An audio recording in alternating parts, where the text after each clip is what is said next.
3 minutes after 10, and you are listening to James O'Brien on LBC, where I promise fun and frolics are ahead before home time today. A few of you have correctly calculated that we are indeed upon the brink of the return of a special radio feature wherein Henry Riley reads an erotic novel written by a Reform member.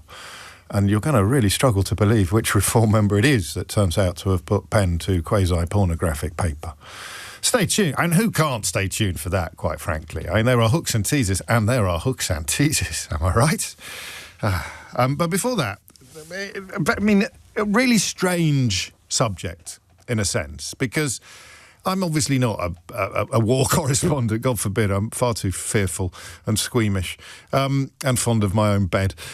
But I have, over the years, covered military engagements. I've had conversations with you about various military engagements of varying degrees of seriousness and indeed length. And we've spoken to military veterans, we've spoken to experts. You have always been able, I think, to get a handle on what is going on, haven't you? You've always been able to, obviously not in Gaza because no journalists were allowed in, but in the sort of sense of the bigger international picture, you've always been able to get an idea of what was going on. And I think more diplomatically than militarily, you've known what the aims were.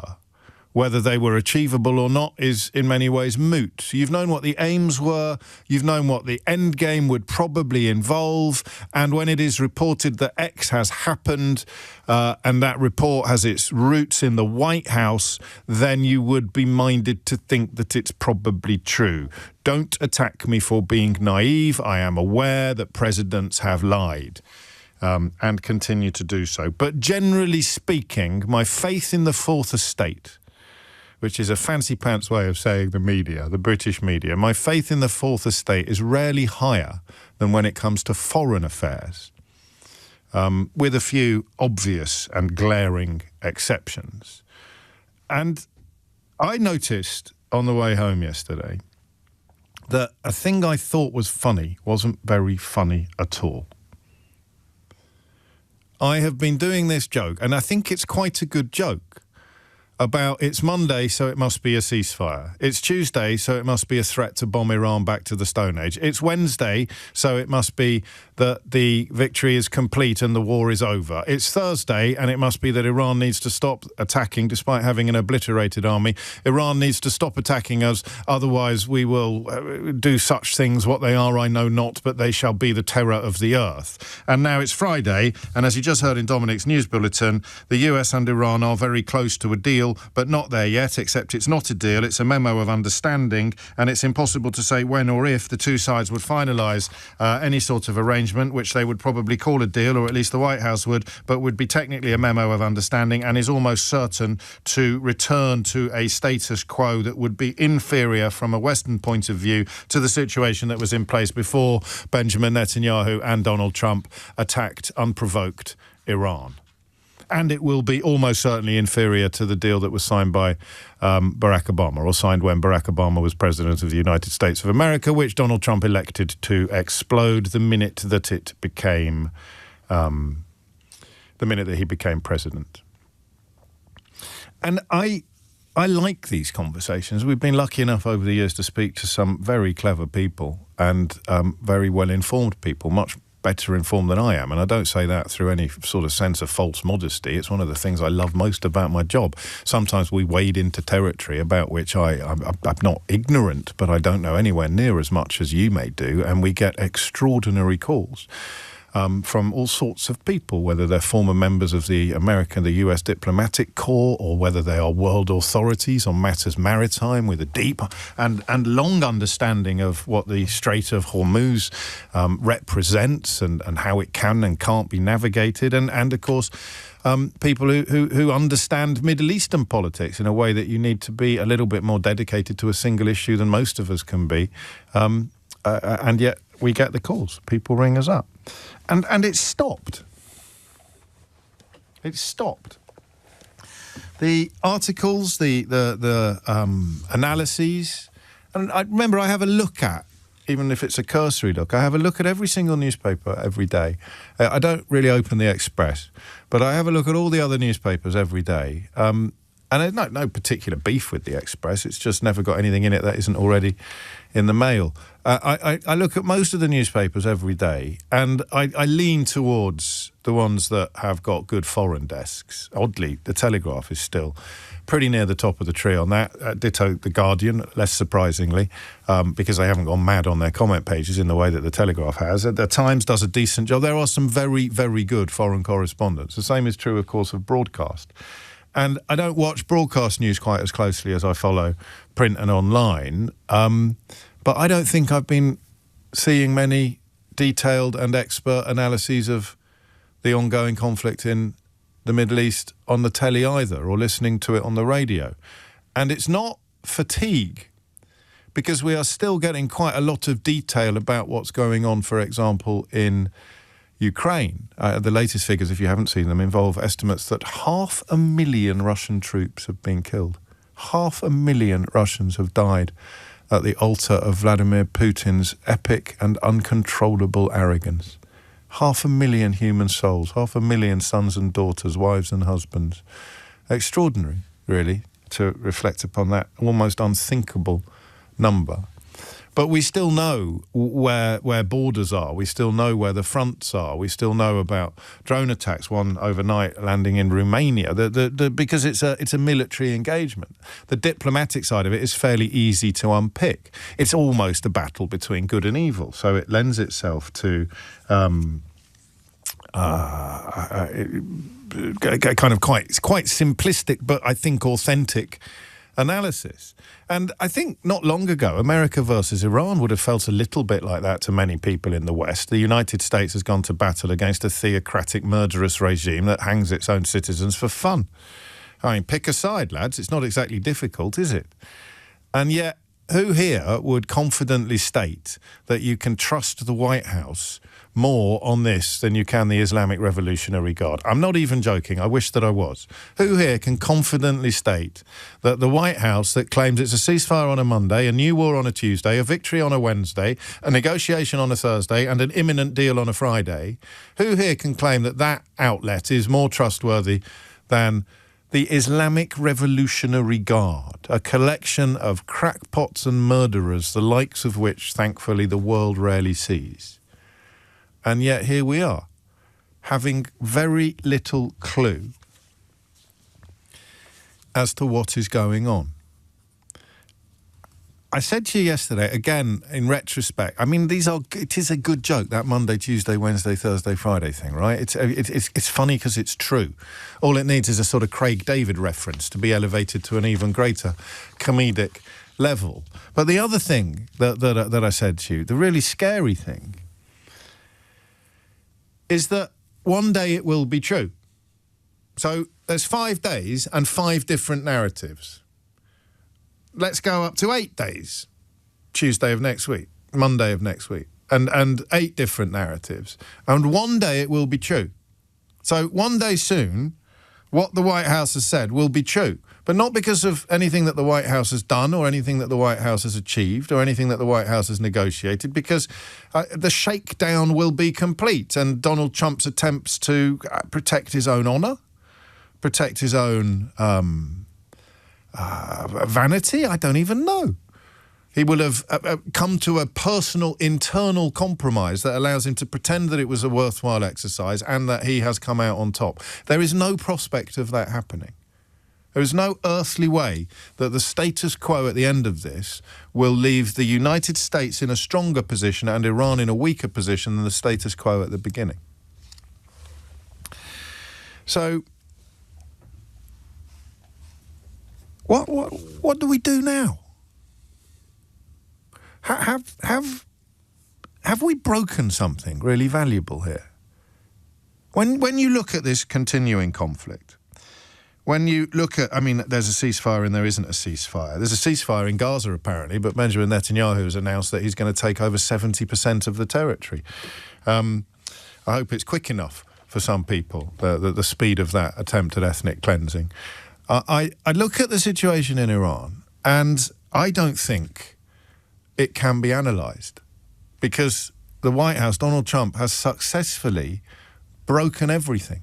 He's broken every traditional trope. He's broken every way in which we, the public, can actually get a handle on what is happening. How on earth do we process, as either punters or professionals, how do we process the fact that the story on Monday is different from the story on Tuesday, is different from the story on Wednesday, is different from the story on Thursday, is different from the story on Friday?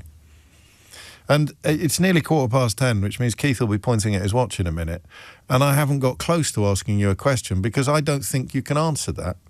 That's not me being conceited. I don't think I can answer it. I don't think there is an answer. How do you process a world in which the truth doesn't exist anymore on an issue as important as, they tell us, nuclear potential in the Middle East? It's mad, right? So here is the only question we can ask. And through the lens of this question, I think perhaps or hopefully we will get a little bit more insight. And we have to keep doing this, you know. That phrase, flooding the zone, Farage is doing at the moment with his secret £5 million. He's throwing in so many stories. Stop pointing at your watch, Keith. He's throwing in so many stories and so many different accounts. He's even introduced Russian spies to the mix now. He's just hoping that by creating this sort of tsunami of balderdash, then we'll all get so distracted by the balderdash that we'll lose sight of the kernel of truth at the centre of the story, which is that he secretly trousered £5 million from a foreign-based billionaire whose fortune would exponentially increase if he introduced the policies that he announced shortly after trousering the £5 million he will introduce when he's Prime Minister. That's the beginning, the end and the middle of the story. You know, if he'll praise the IRA for £87, what the hell is he going to do for £5 million? It's the only question that we should really be worrying about. But when you flood the zone, you can't really make sense of anything. So what's happened? 0345 6060 973. What has Donald Trump done in the Middle East and why? With the specific reference to Iran. What has he done? And why did he do it? 0345 6060 973 is the number that you need. I don't know how you cling to loyalty to the Trump project at a time like this, because he lies to you 99% of the time, and on the one occasion when he's not lying, it's an accidental issue. It's a coincidence. But just step right back to the beginning. Benjamin Netanyahu's been trying to attack Iran for years. Every other president of the United States of America has quite rightly said, don't be stupid. Somehow Trump got persuaded into it, cajoled into it, conned into it, bullied into it, I don't know. And he went in, and what did he think was going to happen? Why did he do it, and what has happened? This is a president who promised no wars, a president who promised no wars in the Middle East. I've stopped analysing it. I've stopped discussing it with you because the zone has been flooded. Let's try and unflood the zone a bit together today. Let's just try and work out how we got to where we are. How have we got to a place where there's a ceasefire on a Monday, a threat to return Iran to the Stone Age on a Tuesday, a declaration of complete victory and obliteration of the enemy on a Wednesday, a warning that if the enemy doesn't stop fighting, despite being obliterated, then we'll have to start hitting them even harder on a Thursday, and any minute now we're going to have a ceasefire. We're going to have a deal. We're going to have a memorandum of understanding. Any minute now, it's all going to be finished on a Friday. I'm going to say that again. I may get my words slightly mixed up because I haven't got a 2020 memory, but it's a ceasefire on a Monday. It's a threat to bomb the place back to the Stone Age on a Tuesday, a threat of absolute genocide on a Tuesday, although apparently that depends on how quickly it happens. It's a warning on a Wednesday. No, a declaration of epic victory on a Wednesday. They've absolutely obliterated the opposition, and yet on a Thursday they claim that the opposition is hurting them badly enough to make another threat of retaliation, and then on a Friday it's announced that they've almost got to the ceasefire that they last announced on Monday. That is absolutely bonkers. It is almost beyond comprehension, let alone articulation and analysis. So what we do is we rewind back to the beginning and we try and work out how this happened by asking what has happened. What happened? What has happened? What has actually happened? 0345 6060 973 is the number that you need. How have we ended up? And you can bring the media into it, you can bring the White House into it, you can bring the Republicans into it, you can bring Benjamin Netanyahu's regime into it. How have we ended up in a world where someone can start a war and then offer up in the space of a week 5 different stories about what is going on in that war? 5 different stories about what is going on in that war. And listen, I think I'd have poo-pooed some of the financial answers to this question a month ago. I'm not poo-pooing them now. There can't be that much smoke without any fire. The way in which these bets are placed, either on the prediction markets or the stock market, and then he announces that it's almost over and oil goes up, and then he announces that it isn't and oil goes down, and then it is and it goes up and it goes... It's like a bloody penny whistle. But I just want your explanation of what happened, why it started, and why what happened subsequently happened, all right? And listen, this is a big ask, I appreciate that, especially on a very sweltering Friday. But if we look away from this stuff, it only ever seems to get worse. It never gets better. And the clever people have stopped talking about it because there is nothing for the clever people to do. What's the point of writing 1,000 words on Monday about an imminent ceasefire when on Tuesday they start bombing again? Or what's the point of writing 1,000 words on a Wednesday about how he's going to bomb them back to the Stone Age, when on a Thursday he claims that they've already been obliterated? Is there method in the madness? Hit the numbers now, you will get through. 0345 6060 973 is the number you need. James O'Brien on LBC. I mean, you know, beginning of this year, the show went bananas in the United States of America online, and you know how it works. I don't ever tailor the show according to reaction, but it was gratifying to think that people were coming to us for an analysis of what Trump was like, because so much of the United States media had been bought and packaged and popped in his pocket by the billionaire owners, and then we just stopped. I was thinking about this on the way home yesterday. We just stopped because I think the ability to make any sense at all of it slipped out of our reach. But that means you've got to try harder, right? There was a little quote at the tube station this morning at Ealing Broadway. It said something like, success is falling down 9 times and getting up 10 times. It doesn't quite work as a mantra for a radio phone-in programme, because by the time you're getting up for the 10th time, there might not be any listeners left. But you don't stop trying just because it's getting harder and harder and harder. What the hell has Trump done? And why has he done it? Nick's in Canterbury. Nick, what would you like to say? Hello. Well, I think that Trump is a malignant narcissist. He's also very old. He's very unwell. I believe he has dementia, and he's in the last stages of it. He's obviously physically unwell as well as being mentally declining. And because of his narcissism, he's always been highly susceptible to both flattery and bribery.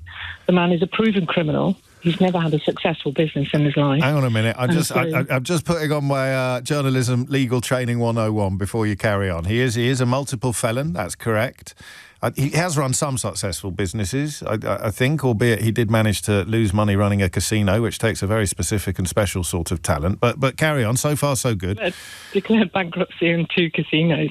I mean, who bankrupts a casino if you're no good at what you do? Well, unless, of course, you're running away with all the money yourself and leaving somebody else to pick up the bill. So there's always possibilities. But I think we're all familiar with the CV. In this case, how does any of that explain what he has done in and to Iran? Netanyahu has wanted to do this for decades. He's wanted a Iran bomb for decades, but he's never found a person in the White House office who was stupid enough to do it before. And now he's got one. He's Putin's puppet and he's Netanyahu's puppet. And the only reason that we and America and the world, by extension, are in this mess now is because of Trump's just ridiculous mindset and sickness. I mean, he really should have been out of office months ago. How come it's gone so badly from everybody's point of view? Because there's a lot of coverage in Israel now about how the resolution will probably leave them in a less safe position than they were in the first place. Because the people that want the fundamental violence in society are people who don't care about what other people think. So people like Putin, who's a psychopath, who's killed 500,000 of his own people, who you stated just before. Trump, who didn't give a damn about his own population during COVID, and Netanyahu, who quite happily genocides the people of Palestine. These people are fundamentally without empathy or compassion. They don't care about anyone but themselves and their own outcomes. But how is this outcome good for Trump? Well, he doesn't realise it isn't. Okay. I don't think he's intelligent enough to realise he isn't. And well, he's got this sort of, I don't know, intelligence isn't quite the right word, a sort of feral instinct. He's got a feral instinct. And he will persuade enough people that he has pulled off a glorious victory. That's the thing but actually that goes hand in hand with the historical analysis, doesn't it, of all of these leaders who have been truly hideous, have managed to persuade enough of the population that they're messiahs to do the really terrible thing. Stalin, Hitler, they all have that same mindset. I mean, the word... We call it charisma, don't we? We shouldn't. We should call it what it is. We should be... That's fundamentally what's missing from mainstream media reporting is absolute honesty and, telling it like it is rather than painting both sides as... and saying, putting words in quotes and not calling them lies, not demonstrating that they're... So, I mean, I'm usually a little bit allergic to simple answers to what appear at first glance to be complicated questions, and there's still plenty of room for elaboration. But the basic answer, Occam's razor delivers the basic answer, which is that he is a morally bankrupt human being. Yeah. Absolutely. And in the very short-term moment when Netanyahu was leaning on him to do this, he thought that his own appetites, his own atavistic appetites, would be best served by doing it. So he did. Yeah, absolutely. I mean, he's currently in the process, apparently, of, according to a report on one of the independent news sites on YouTube today, he's currently in the process of painting four statue horses in Washington, D.C. gold. I usually push back at this point and say things like, well, you can't believe everything you read on independent news sources, but you can't believe everything you read anywhere at the moment. Wait until I tell you about the transvestite Thai policemen who were all over the news yesterday, up to and including the Daily Telegraph. And no, that was not the name of my first band. Nick, well, great start to the programme, thank you. I'm kind of a bit worried about Idiot's Corner. I popped into Idiot's Corner yesterday. It's covered in cobwebs. Hey, where's Dick Littlejohn when you need him? Writing columns about how Trump is brilliant and how he's never been more ashamed to be British and how he wishes that Donald Trump was the president of this country and that we could get rid of our democratically elected prime minister. I don't have. Have I got anyone who is actually trying to pretend that what Trump is doing or what Trump is fits any other analysis than Nick's? I don't know. 10:28 is the time. Robin's in Tower Hamlets. Robin, what would you like to say? Oh, good morning. Hello, Robin. What I'd like to say, if you take a step back and look back in history, if you go back to the year 1000 or 1200, I mean, the year 1000 would have been 1,000 years after the birth of Christ. That's why it's 1000, whatever it is. Yeah. Anyway, there were the Crusades were started by the Pope at the time, and the aim of the Crusades was to wrestle Jerusalem from the Palestinians, and that's what the Crusades were, and that's how it ended up being, if you like, Christians against Arabs or Muslims, if you like. Now, I think there's a ninth Crusade, and it's unwritten, and I don't know where it comes from, but it feels like, because I noticed, I worked for Euro 96. Oh, yeah. And there were... I knew you were going to say that. As soon as you said Ninth Crusade, I knew you were going to say I worked for... with football, I promise you. I promise you. But I noticed there were some fans, some of the English fans in some of the English games... Dressed up as Crusaders. Were dressed in mail, and they had like a white St. George's cross on, and there was always three of them in a row. And I noticed this at Wimbledon and other events. And, yeah, but the Daily Express, when I worked on it, had an advert featuring a Crusader. It was the insignia. In fact, let me see. I still get it. I don't open it most mornings, but I think I still have it in front of me. I don't even know if they've still got it on their masthead, but they certainly used to. Yeah. And there it is. There's a Crusader there. It doesn't prove that there's not the ninth. And also, not to be that bloke, Robin, but we had a Ninth Crusade already. Have we? Okay. Yeah, 1271. Right, okay, well, it was Lord Edward's Crusade. Oh, right, okay. Military expedition to the Holy Land under the command of Edward Longshanks. Do you know how much money my parents paid for this education? I know that I got a feeling that it is an extension and it is a crusade because if you look about Jerusalem and WI and Christians, the Women's Institute. No, because they use Jerusalem, so it's this kind of. Yeah, but message. who in Trump's not got any idea about any of this. No, so what I'm thinking is that he is part of this crusade because it's to eradicate Muslims from Gaza and then extend it even further. I don't know that. I mean, Israel being the Jewish state probably undermines some elements of your historical parallels. But of course, there is a brand of Christian fundamentalism that thinks that the second coming will only occur in certain circumstances, at the heart of which lies Jerusalem. So, I mean, listen, this is the problem in some ways that you've highlighted, in that I'm not going to mock you or criticise you for bringing 1,000-year-old historical events into the conversation, because it is as plausible as what the president is saying. It is at least as, I hope you don't find that offensive, Robin, it is probably more plausible. It's more plausible than the idea that you have a ceasefire on a Monday, you have hostilities on a Tuesday, you have a threat to bomb them back to the Stone Age on a Wednesday, you have, I've forgotten the order of the things that happen, and that's the point. Now, how do you possibly keep up with any of this? What do you cling to during times of such epic confusion? Thank you, Robin. Dominic Ellis has your headlines. James O'Brien on LBC. 10:35 is the time. We are absolutely banjaxed, aren't we? Absolutely banjaxed. You can offer up almost anything in answer to the question that I'm asking now, and the likelihood of it having the veneer of truth is for the birds. If the official accounts are utterly contradictory, completely contradictory, how on earth can anybody in my profession or in the business of ringing radio stations or in the business of ringing this programme, the most listened to in the history of the genre, I'm told. Have I mentioned that to you before? We're absolutely screwed. It's just work. This was the alternative 10 o'clock. Has it worked? Are we finished? Is it almost impossible? Or is it now actually impossible? Who can really look Robin in the eye in Tower Hamlets and tell him that his 9th crusade, technically 10th, but hey, let's not quibble, his 10th crusade theory is any more feasible or unfeasible than every other explanation? And in answer to the question of where are we now, well, you need to check the clock. Oh, ceasefire. It's ceasefire o'clock. Oh, tell a lie. It's bomb them back to the Stone Age o'clock. Oh, no, it isn't. It's memo of understanding any minute now o'clock.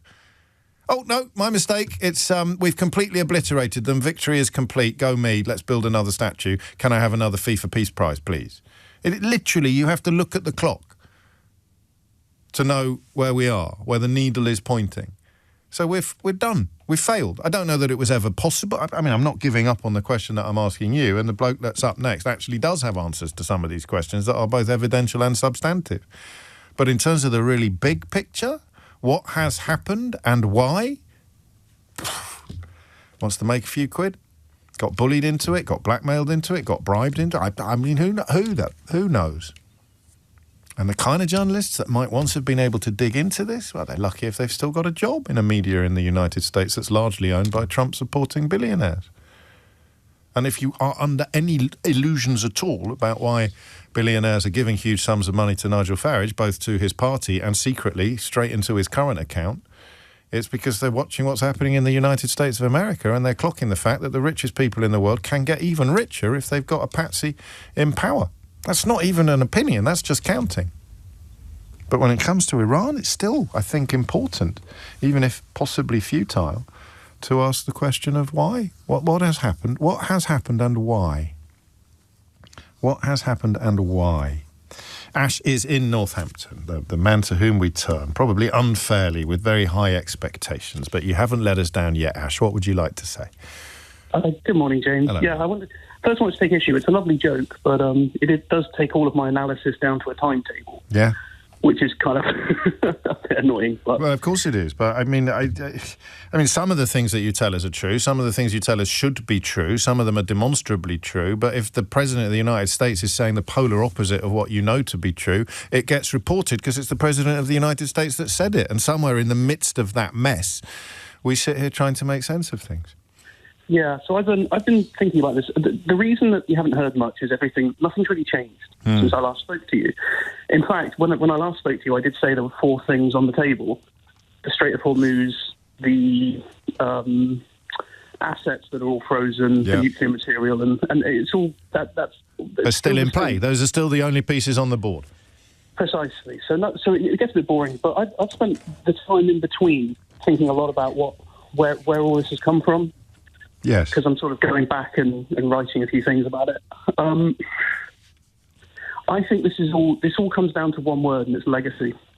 Right. Trump seems to have spent his entire life living in his father's shadow, and he wants some sort of legacy that he can point to. Everything that he seems to have done has been leading to that point, just so he can say that he was better at things than other people. Mm. What does that leave us with? Well, he hated the JCPOA because it had Obama's name on it. That made him very susceptible to Benjamin Netanyahu turning around and saying, well, all you have to do is do what I tell you, and you can get something even better. That's what he wanted. Unfortunately... And you can be a historically successful president who succeeded where all his predecessors failed. Yes. Just don't ask for any detail. Precisely. Just put his face on the $250 bill and don't ask questions. That's not a joke, by the way, for people listening. No. That's something that has been cited in an interview with the Treasury Secretary, who responded by saying, well, it's currently against the Constitution to put anybody living, I think, put their face on legal tender in the United States of America, but we're looking into that. So the $250 Trump bill. Carry on. That's all right. So... that's what it all boils down to. And unfortunately, in the first administration, he probably would have done the same thing. But he was surrounded by people who weren't just yes men. Yeah. People who actually understood what was going on. You look at the purge that has gone on. I mean, we talk in this country about the Boris Johnson purge of the Conservative Party. Nothing compared to what Trump's done. For sure.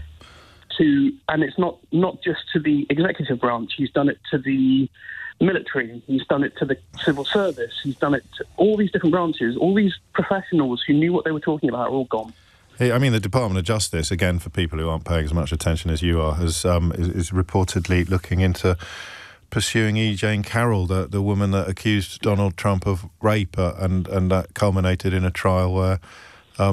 he's then sued her for libel and lost. So, she is now coming under investigation by Trump's Department of Justice. So the hyperbole, the idea that you can exaggerate how horrible this regime is that perished some time ago.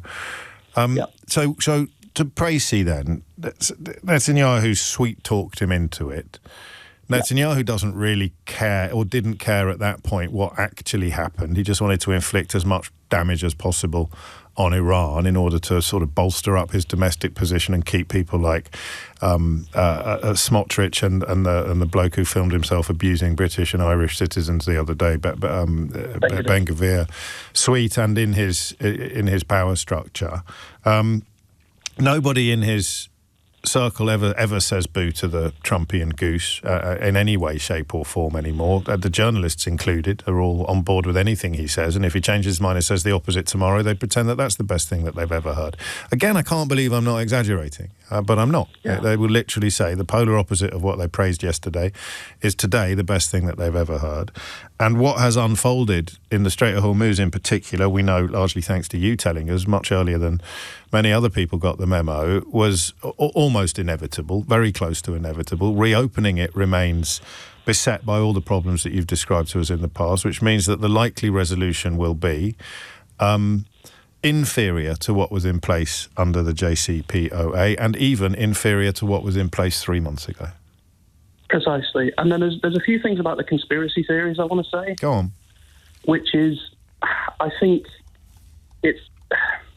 without going all Latin, it's post hoc ergo propter hoc. The people who are there are not making money out of it because that was the original thought process. No, that's not why they did it. They are a bunch of jackals who can see a quick profit being made by other people, and they're all jumping on the bandwagon. Yeah, it's a symptom, not a cause. It's a symptom of the sickness, not a cause. I think you're right. That's a good analysis of because I can't tell people who are saying people are making a ton of money out of this that they're wrong, because that's not an opinion, it's counting. But you can say that is not why they did it. Yeah, they did it because of legacy. And everything always boils down to Trump's ego and his legacy. He purged his cabinet, he purged the entire government that he controls of anybody that would say no to him. And he can now do what he likes to try and make himself basically a god, or at least a king. And we're back to the golden statues and the face, an emperor, a sort of Roman style emperor. So I mean, and that means you can't now, despite all your expertise and experience, you are also at sea, if you pardon the pun for a maritime scholar. You are also at sea because none of the rules that you work under, or none of the traditions or precedents that you would normally apply. They don't work. Yeah. It's over when Trump has managed to persuade himself that he can successfully persuade enough people that he's won. Yeah, and I had a captain once who, if you provided him with too many options during a passage plan, he would never approve it. Because he was so concerned. He'd made a mistake in the past, which is fair enough. People make mistakes. And he was so concerned about making another mistake that he didn't want options. He just wanted somebody to tell him what we're going to do, and you can approve that. And I think that's the problem that we're in right now, is that Trump doesn't want people to come to him and say, well, sir, we can bomb them, we can retreat, we can do this. He just wants somebody to tell... Like, Benjamin Netanyahu would have made it very easy for him.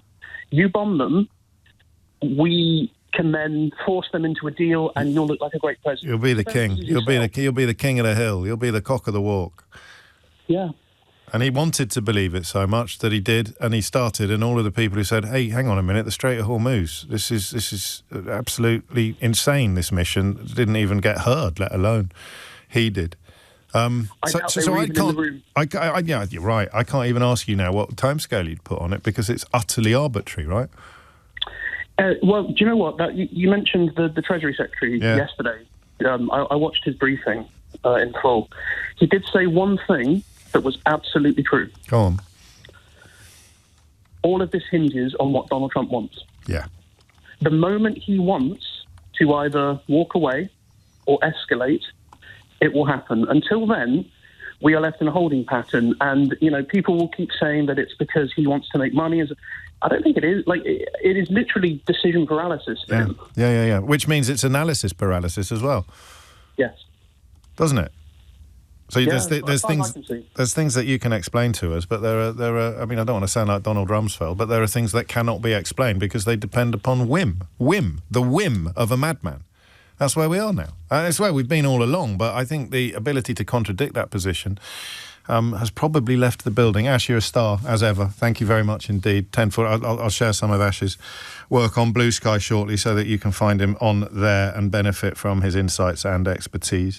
It is 10:46. Hannah Arendt is a scholar of totalitarianism who wrote a bunch of books. The Banality of Evil, probably the one that moved me most, but The Origins of Totalitarianism is one of hers as well, and Tom's shared a quote from that is so on the money that you would think it was written this morning. I'll share it with you after this. James O'Brien on LBC. He will be first to come out and claim that whatever sort of tin pot agreement they come to is superior to anything that Barack Obama ever did, because Trump will claim that. And, of course, the real villains of this piece are the ones who insist that the emperor is not naked, the ones that come out and endorse and enforce and inflate the lie. That's where the United States of America is now. If you want to see arguably the most powerful metaphor you will ever see, have a look at aerial photographs of the White House at the moment and compare them to aerial photographs of the White House when Joe Biden lived there. It is. I mean, it is beyond parody, actually. I suspect that people like Armando Iannucci, who is stepping away from political satire, I read, for a while, to write the new Paddington movie. He'll be doing Paddington 4 with his collaborator Simon Blackwell, which fills me with an unholy excitement, actually. I think we can all agree the third one wasn't as good as the second one, and Hugh Grant should have won an Oscar for the second one. Am I right? Thank you. It's not an opinion, that's counting. But the photograph of the White House, to one side is a bomb site, a building site if you prefer, but it looks like a bomb site. And to the other, is an erection of a UFC fighting octagon that is being put there for Trump's birthday celebration. So, do you know, I think I said to Ash a moment ago, he was going for king or god, and I said Roman emperor. He's building his own Colosseum. But he's no Caesar. He's all Nero. What was the name of Joaquin Phoenix's emperor? That's he's much more that than Russell Crowe. I think we can all agree. And there it is, that metaphor, that picture that speaks 1,000 words. You've got a bomb site and an altar to his own ego, where once you had a beautiful building, carefully manicured lawns, in extraordinary history and tradition, and no erection. Extraordinary, really. 10:52 is the time. Dom's on the Wirral. Dom, what would you like to say? Morning, James. Hello. Hope you well? I'm very well, Dom. What's on your mind? Firstly, your previous caller, Ash, what a guy. He's absolutely on the money, in my opinion. If you build it, they will come, Dom. If you build it, they will come. Carry on. Absolutely. Props to him. He talked a lot about legacy with Trump, and I think that's the reason behind it. Trump can feel Father Time creeping up behind him. The Reaper's tapping him on the shoulder. He's looking over, and everything he does now is for self-glorification or enrichment of his family. Ash was absolutely spot on with that. And you both also touched upon the backers and cheerleaders are now making a fortune from market moves and investing in different companies. I think what we missed out with the middle part, how is he getting away with doing this? And that's the US Congress, which is supine at best, and the media, which have been bought and paid for. Yes. Now, the Congress is odd because that's where the power could and should lie.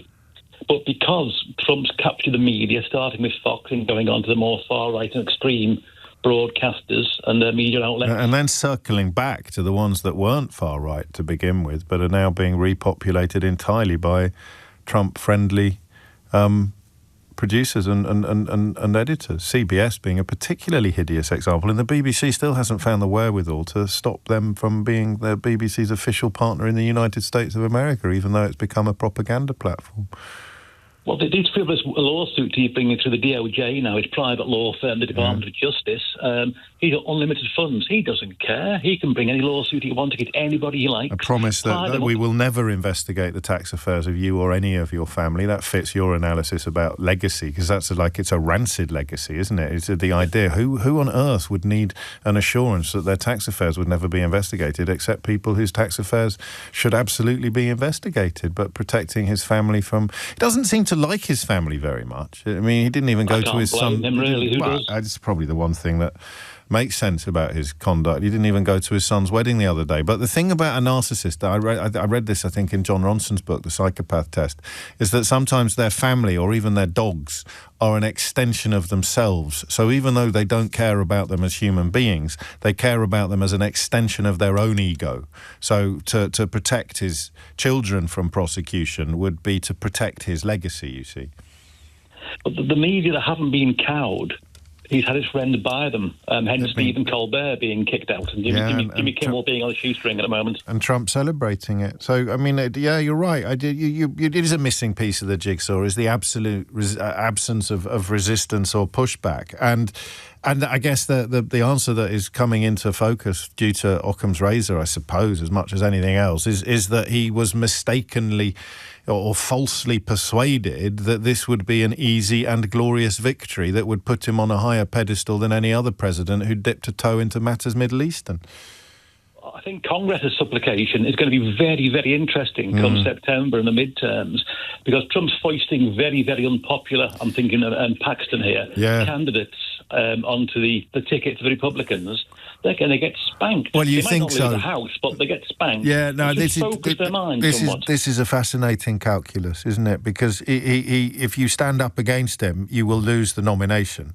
You'll lose the primary if Trump doesn't want you to get the primary. But by dint of being a Trump crony, you become much less likely to perform well in the actual election. So you'll win the internal Republican Party election, the primary, but the winner of that becomes demonstrably less likely to win a battle with the entire electorate, which is partly, of course, why they're gerrymandering and doctoring the electorate and moving constituencies and boundaries all over the place. Thank you, Don. I mean, I can't fault a single thing you said. I did, however, promise to share the words of Hannah Arendt from The Origins of Totalitarianism. I think that's what it's called. The Origins of Totalitarianism. Listen to this. And it's probably worth remembering what year it was written in, so I'll double-check that in a moment for you as well. In an ever-changing, incomprehensible world, the masses had reached the point where they would at the same time believe everything and nothing, think that everything was possible and nothing was true. The totalitarian mass leaders based their propaganda on the correct psychological assumption that, under such conditions, one could make people believe the most fantastic statements one day and trust that if the next day they were given irrefutable proof of their falsehood, they would take refuge in cynicism. Instead of deserting the leaders who had lied to them, they would protest that they had known all along that the statement was a lie and would admire the leaders for their superior tactical cleverness, which is a much, much, much more intelligent way of expressing what I attempted to do in the style of Craig David. You tell a lie on Monday, you tell another lie on Tuesday, you take a lie for a drink on Wednesday. I won't carry on with that because Hannah Arendt has put it rather... But that's it, isn't it? I mean, it probably is that simple. Dale's in Edinburgh with the last word on this. Dale, what would you like to say? Good morning, James. Hello, Dale. And it's Commodus. Of course it is. The president played by the emperor. Freudian slip there, played by Joaquin Phoenix. Commodus, you're quite right. He is more Commodus than Augustus, I think. Carry on, Del. Well, we know that Donald Trump is a malignant narcissist. He has no empathy for anybody but himself. He hates his children. He's always hated his wives. And the other thing, I think we're being distracted by Iran for what's going on in America at the moment. I feel really scared for Americans with the midterms. I think something's going to happen in the next couple of months. It's just one of those times, James, where we can't trust America, and that's just wrong. Had we ever been in that position before? Suez? Well, we couldn't rely on them to come to our aid, but that was more a reflection of a world order that they'd clocked and we hadn't. There wasn't a moral bankruptcy, I don't think, in the White House, was there? It was just a pragmatic calculation of international relations, not just American interests, and the UK and France were probably 20 years off the pace. But these don't seem to be Americans' interests. This seems to be Trump's interest. Exactly that. Yahoo's interest. Yeah. It's not America's interest to be at war with Iran because of things like fuel. It's an obvious thing why America doesn't go to war with Iraq in the Strait of Hormuz until they get the supplement in who will allow that. And I think he is the symptom of a major problem that we have in Western society at the moment. Go on. Nigel Farage. These are all people who should be nowhere near power, but they have the voice, they have the money behind them. Crucially, they have the money. Media behind them. They have the money, and you're right, and they have the communications machines in order But they have no diplomatic experience. They have no idea what ambassadorialship is, and basically what this Western civilization thing is happening at the moment. It's ruining the West. And as for your talk about crusades earlier, yeah, I'm a veteran, as I've told you before, and I know a lot of veterans that are now either sporting that four-cross tattoo or wearing it as a badge. The same tattoo that's on Pete Hegseth. So talking about crusades and stuff, it's out there, James. So they think, well, I know I don't probably spend enough time on Twitter to be able to answer this question myself. I don't spend any time at all on Twitter anymore, but you're talking about a sort of civilizational war between Muslims and everybody else. It's going further than just Muslims. I'm hearing talk about anti-women, not anti-trans, anti-women, putting women back in their place. It's all out there, James, on the cold face. We've got a candidate in the space at the moment who has stated, as I discussed with Carol Vorderman yesterday, I am a sexist. Deal with it, or words to that effect. And of course it goes hand in hand. A lot of the people heavily invested in the trans debate living in complete denial about some of the gates unlocked by the tone of that debate and what was inevitably going to follow. If you're allowed to talk about certain sections of society with utter contempt, then other sections of society will soon fall into place, even if you are personally repelled by that. The door has been opened. The genie is out of the bottle. And of course sexism follows, because it's always those three things. Racism and misogyny, which will be weaponised in order to allow the people who make all the money to continue making all the money, which is why you also need climate change denial. You'll get all three. Oh, and I've got an example of the third for you coming up later. James O'Brien on LBC. After 11 is the time. I'm just going to hop in the DeLorean and go back a couple of days, if I may, to a story that you probably missed at the time. It was reported on Wednesday that there have been 55,000 suspensions from English schools. That's English alone, but I'm 99% certain that the issue that led to these suspensions applies equally in Wales, Scotland and Northern Ireland. Maybe not quite equally, actually, but certainly will still apply in Wales, Scotland and Northern Ireland. So between 2020 and 2025, there were 55,000 suspensions in English schools linked to racist abuse. And it's a little bit hard properly to track these instances because there's no legal requirement to do so. But they've done their best and also logged 13,000 cases of suspensions based on homophobic or transphobic abuse and 1,600 suspensions for disableist abuse. It's interesting. I was going to talk about this anyway, but Dell in Edinburgh's last point about how these people who are currently defining discourse move effortlessly from one target to another. And it's not even a minority, remember, because when the misogyny kicks in properly, all women are fair game, which is why you're going to hear more about abortion being talked about by people who don't care about humans or children, but who care apparently passionately about fetuses. Spoiler alert, they care about the bodily autonomy of women, and if they have no recourse to abortion or even contraception, which will be next on the list, then they can be essentially enslaved in an unsympathetic society. If you don't believe me, read The Handmaid's Tale. That story got very little coverage. The story getting all the coverage today is the horrible story about the 18-year-old stabbed in Southampton, Henry Novak, and the attempts by some members, if not almost all members of the media, to turn it into some sort of racial issue because the murderer lied to the police. The police briefly believed him. They quickly realised the error that they had made in believing him. It was the killer's own brother that made the 999 call to the police, and they recognised their mistake fairly quickly, and the murderer is now being jailed. The murderer has now gone to jail. But because what you can't understand is why that is a story. Well, because the lies of the murderer led to the victim being cautioned at the scene and handcuffed before police realised how profoundly injured he was. But again, you're thinking, what's that got to do? Why is that? The killer was brown and the victim was white. So the story in modern Britain assumes a completely different complexion from how it would if we just talked about two humans.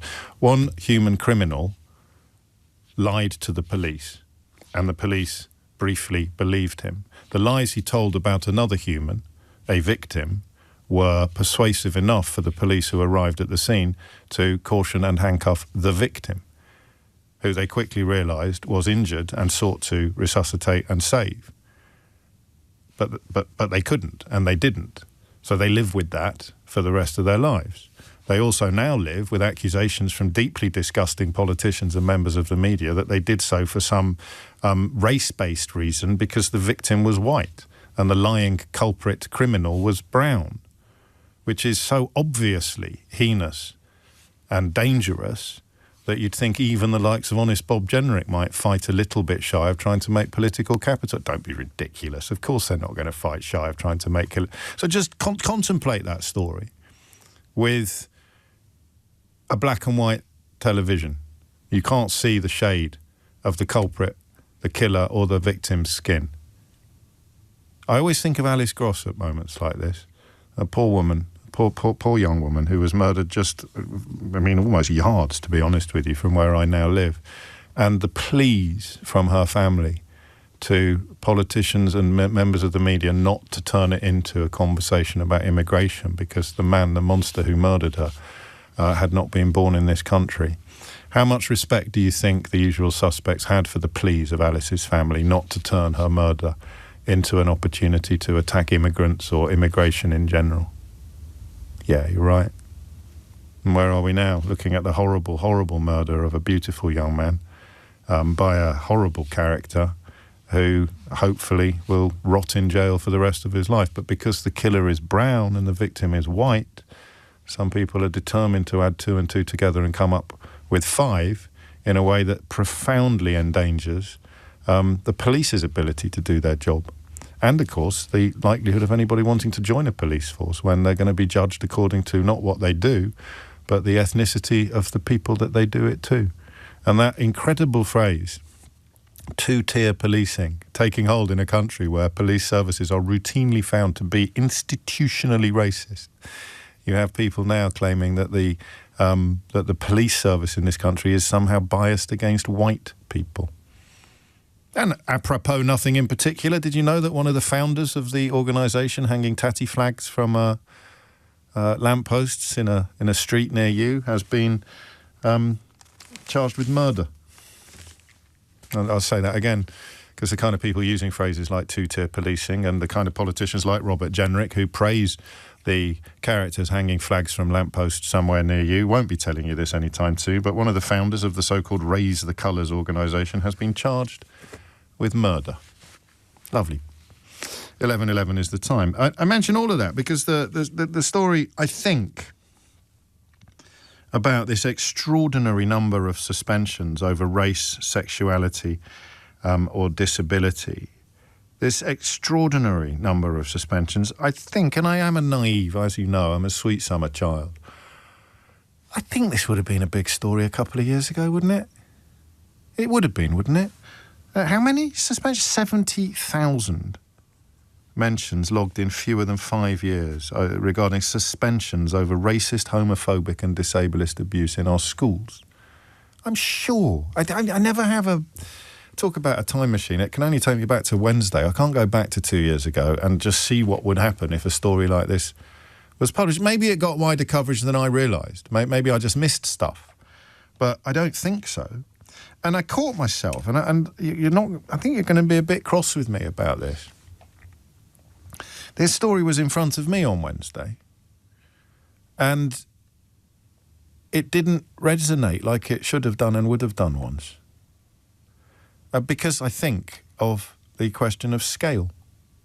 You know, if I, as I say, I read every newspaper every day. I look at most of the news sites all the time. And if I was seeing it everywhere, I'd be thinking to myself, oh, yes, we'll do that today. But I only saw it tucked away on the BBC website, and it's a story also about anti-bullying cuts, because Osborne's razor takes us back to austerity, and the cuts to the anti-bullying charities that it is argued have led to a shocking rise in school exclusions. Not for playing truant or cheeking a teacher, but for racist, homophobic and disableist abuse and transphobic abuse. Our children behaving like Nigel Farage did at school. And I suppose if he can claim that that's absolutely fine and there's nothing wrong with it, and all of his cronies and cretins can queue up to defend his jokes about gas chambers and claims that Hitler was right, remembered by many, many of his contemporaries at school, then why would a kid today think that they wouldn't be allowed to do stuff like that? Why would a kid today think there was anything wrong with that kind of behaviour? If the telly's full of people, adults, grown-ups, behaving similarly. Racist, homophobic and disableist abuse. 70,000 English children suspended from school. It would have been a story, wouldn't it? You'd have heard of that by now. A couple of years ago, 5 years ago, certainly pre-Brexit. And yet here we are. Here we are. 13 minutes after 11 is the time. Actually, one of the things you can say with some confidence about people who use the phrase two-tier policing is that they also refuse to understand or fail to understand or are too thick to understand what white privilege is. That's built upon this idea that somehow people like me, white, straight, middle-class men, are more vulnerable in this country than either gay men, women, disabled people, or ethnic minorities. We are the real victims of the modern. What a bunch of whining losers they are, honestly. Do they ever stop bleating and whining about how put upon and hard done by they are?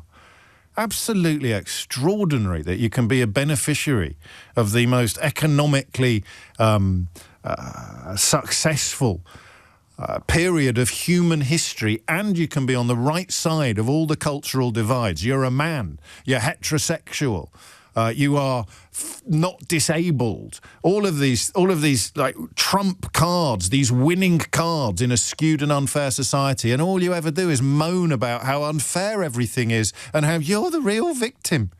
It's absolutely extraordinary. A, that you can lie straight in bed at night, and B, that you get encouraged by politicians and members of the media to think that you're the real victims here.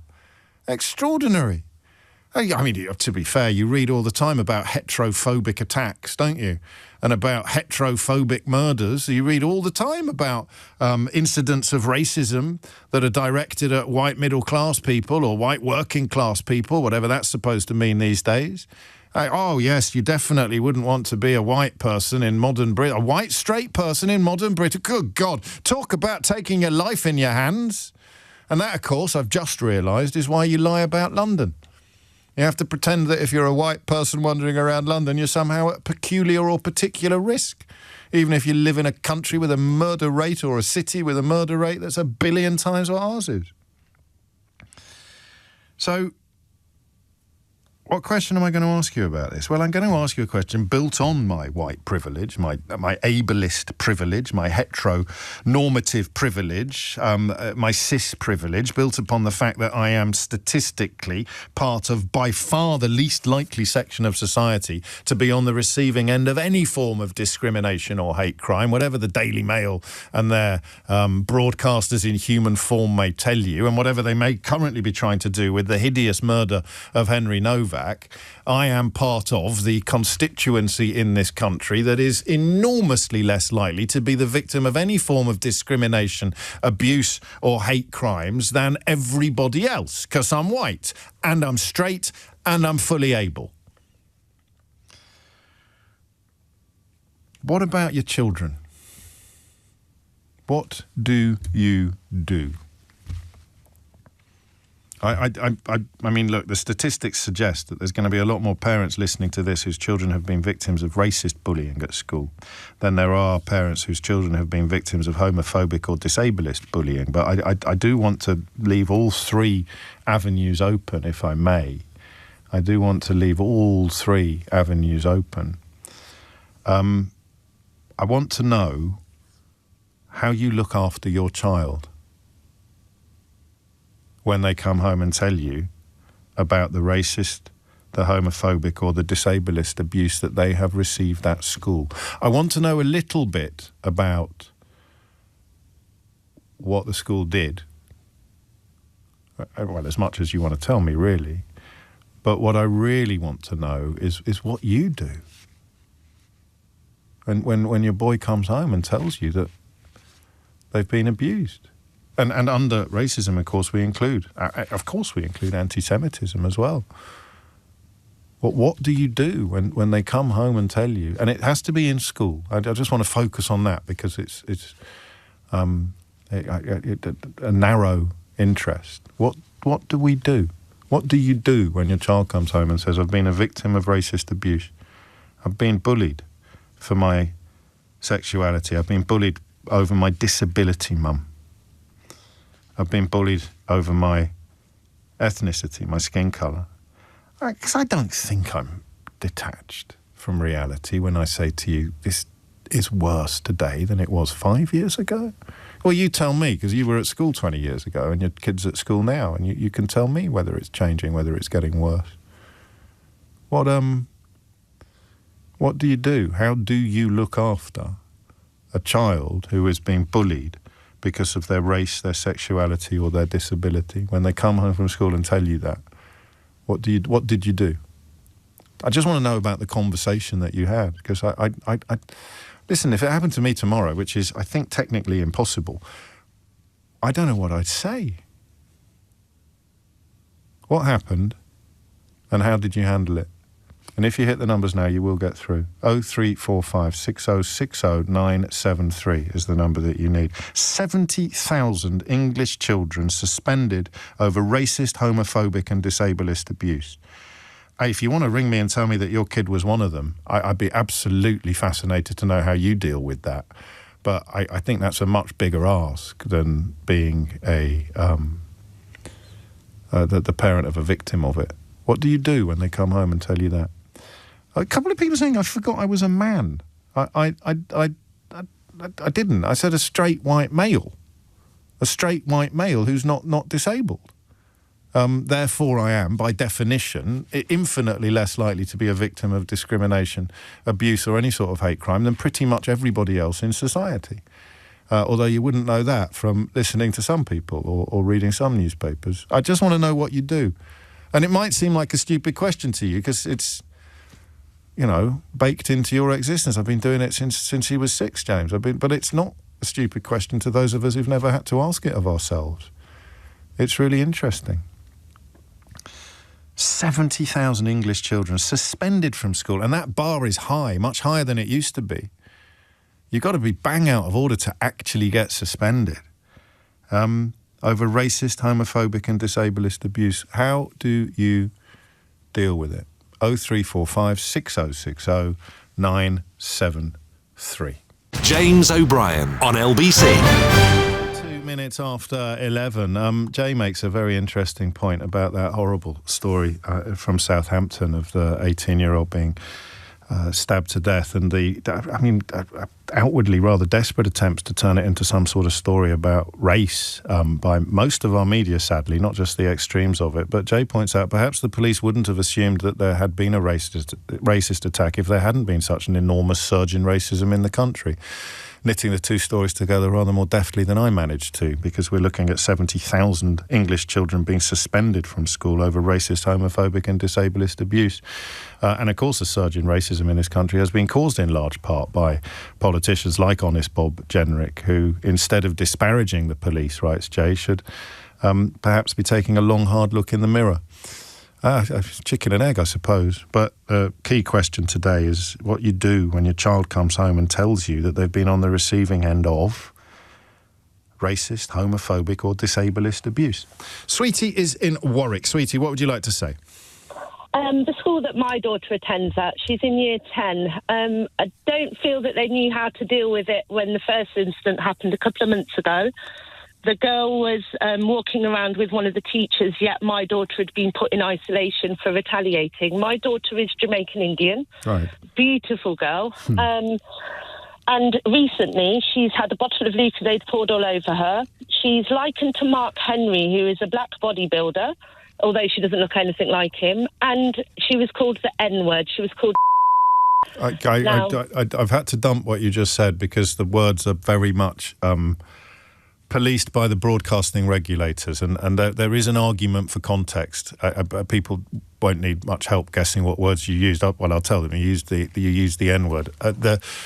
I could probably mount a defence of context if I'd known it was coming, and I feel bad that I had to remove the words that you just said from the programme, but the rules are the rules. So your daughter was called the N-word and the B-word at the same time by a classmate at her school, and your daughter is about 15 years old, and this happened about 2 months ago. Is that right? Yes, and what was sad, she said at the time, she was actually stood there like, is this actually happening again? Because our friends, she suffered racism anyway from the Indian side because they're not meant to mix with blacks, and right. That's the way it is.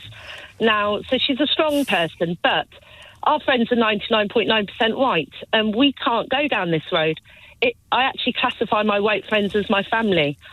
The school, she's addressed the Board of Governors. She wrote a statement saying a white Board of Governors, they can sympathise, but they really can't know what it feels like to look in a mirror and be made to hate your skin.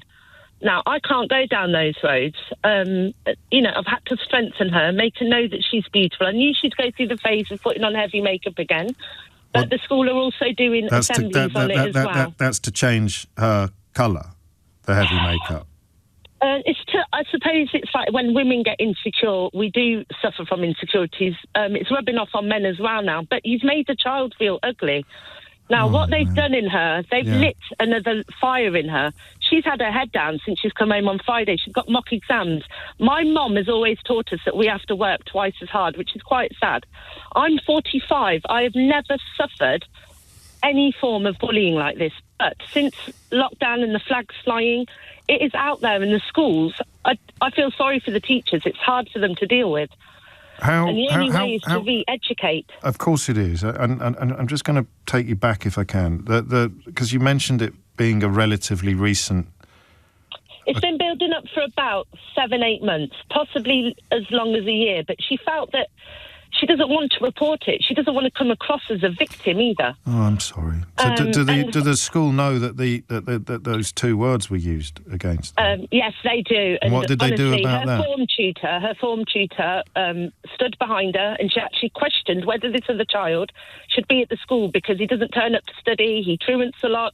Now, he's been taken out of the school and allowed to attend just his GCSE exams, and he's not allowed to the school prom. Is that as a consequence of what he said to your daughter? Yes, okay. Yes. So this would be one of the... This would be very strongly. This would be one of the 70,000 cases, then? It's a classic example. Yes, my child, she's applied to become head girl, Yes, good luck the school she's at is a predominantly white school. I've been told by my son's football dads that it's a farming area. I don't care about that. We farm in India. We could compare notes.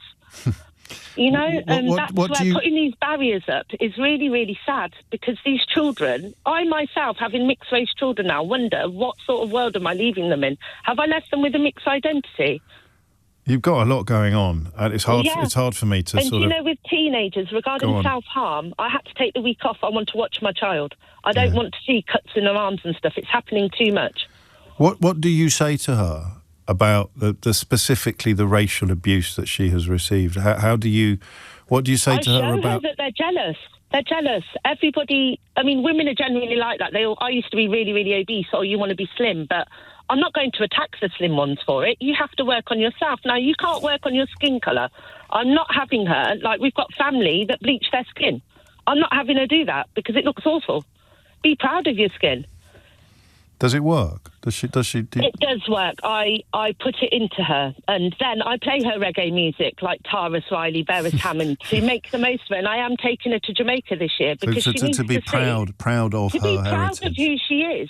To be proud, and I'm proud to be even British Indian. I said my mum runs pubs in Warwick, and I stand there and I say to them, we're all friends. We share things together. You got to learn our curries, and I knew what a poached egg was. Yeah, I'm born here. But, yes, the government and everything they do now is making times hard for people. It doesn't help in Warwick. We've got hotel, housing, asylum seekers, so a lot of people have got their arms up in the air, but they need to do their history. We went to those countries. We were not told as a general civilian what was going on, and we acquired resources. It should have been about fair trade, and yet everyone over here is suffering. But also, I asked them, if you send these asylum seekers back, I'm glad does you it make a difference? No, I can't really... This doesn't happen to me very often. I can't really... You've said so much. I know. I've only got 30 seconds. It's sad. I'm born and bred in Warwick. I'm 45, and I don't want to go down this road, but I don't trust the community now. I'm looking at them sometimes thinking, are you racist? I don't want to be like that. It's made me feel a bit paranoid in society now. It really has. And I'm not surprised. I'm born here, 45 years old. My parents have never claimed any benefits. Worked their backsides off to give us the life that we've got. You've mentioned the flags, which obviously some people very deliberately use as a form of aggression. What else has created the change in atmosphere? Would you say, hang on, to use certain languages now? Yeah, okay. So words have returned, and that probably has something to do with social media, doesn't it? Where they go completely. The biggest thing I teach my children is be kind. Do not spread hate. I've lost my little brother in a car accident, and I look up to heaven and I live my life that way, and I try and spread love and kindness, and I want my children to be the same. But my daughter did say she didn't care whether these kids were gang members or whatever. she will die making her point. She's that kid, you know. She doesn't care if she loses her life. She will make everybody know that we're one human being. I wish you well. I hope they make her head go. Thank you. I hope they make her head go. What are the chances? I do. Is she in with a good shout? Can we help at all? Yeah, she is. Can we print some posters? Can we turn up, help out with the hustings?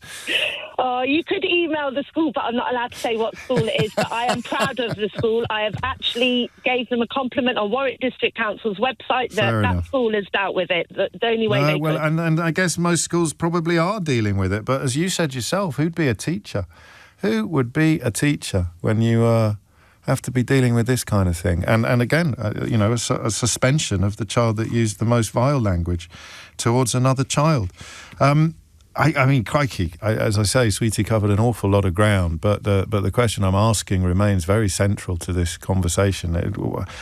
What do you say to your child when they come home and they have been a victim at school, which should be a relatively safe place? I know we all have different experiences at school, but racist abuse, most commonly, homophobic abuse. Tough that for heterosexual parents, because you don't even have the palette of your own experience to draw on when you're trying to reassure and comfort a child. And of course, there's no guarantee that you will receive reassurance and comfort at home. Or a disability, being bullied at school because of a disability. How do you look after your child, either in the home, in the context of that conversation and that process of comfort, or I hope that Sweetie's experience is commonplace and that the school does these days step up to the plate of dealing with these things properly, because there are plenty of people around, not least the ones that want to get rid of Equality Acts, who don't want schools to be dealing with racism in 2026 any differently from how they dealt with it 50 years ago at Dulwich College. It's 11:32. You're listening to James O'Brien on LBC. James O'Brien on LBC. Is the time. I mean, what is it? Is it just a lump of gristle in our collective consciousness? 70,000 children in England suspended from school for racist, homophobic or disableist abuse. And I don't know what you hear or see in your mind's eye when I say the word disableist. But it won't just be. In fact, it probably is less likely to be kids in a wheelchair or kids with physical disabilities, and more likely to be kids with learning disabilities or kids with special educational needs or kids with autism. It's more likely to be that leads to the, I imagine. And again, it is something that a parent is going to find very hard to process, and you have to process it before you can comfort. So what do you do when your child comes home and tells you that they are one of the 70,000 children in England to have been racially, homophobically or I don't know what the adjective is for disableistly abused at school? What do you do? What do you do at home, and what do you do with school? 0345 6060 973 is the number you need. Ali is in Bexley Heath. Ali, what would you like to say? Hi, good morning, James. Hello, mate. Brilliant to be on your show. Thank you so much. You're welcome. So I've got a 7-year-old child that's now in year 2. She's going to school, and about a month ago we had an incident that took place in school. She was in school. She was in RE lesson, and they were learning about different religions. So a bit of background: we're Muslims, so obviously we're born and raised in the UK, Muslim sort of family, and there was a child that was sitting next to her that sort of looked at her and then said, "Oh, I don't like Islam." And then she was really surprised, and she was like, "Oh, but I'm Muslim." And then she said, "Oh, yeah."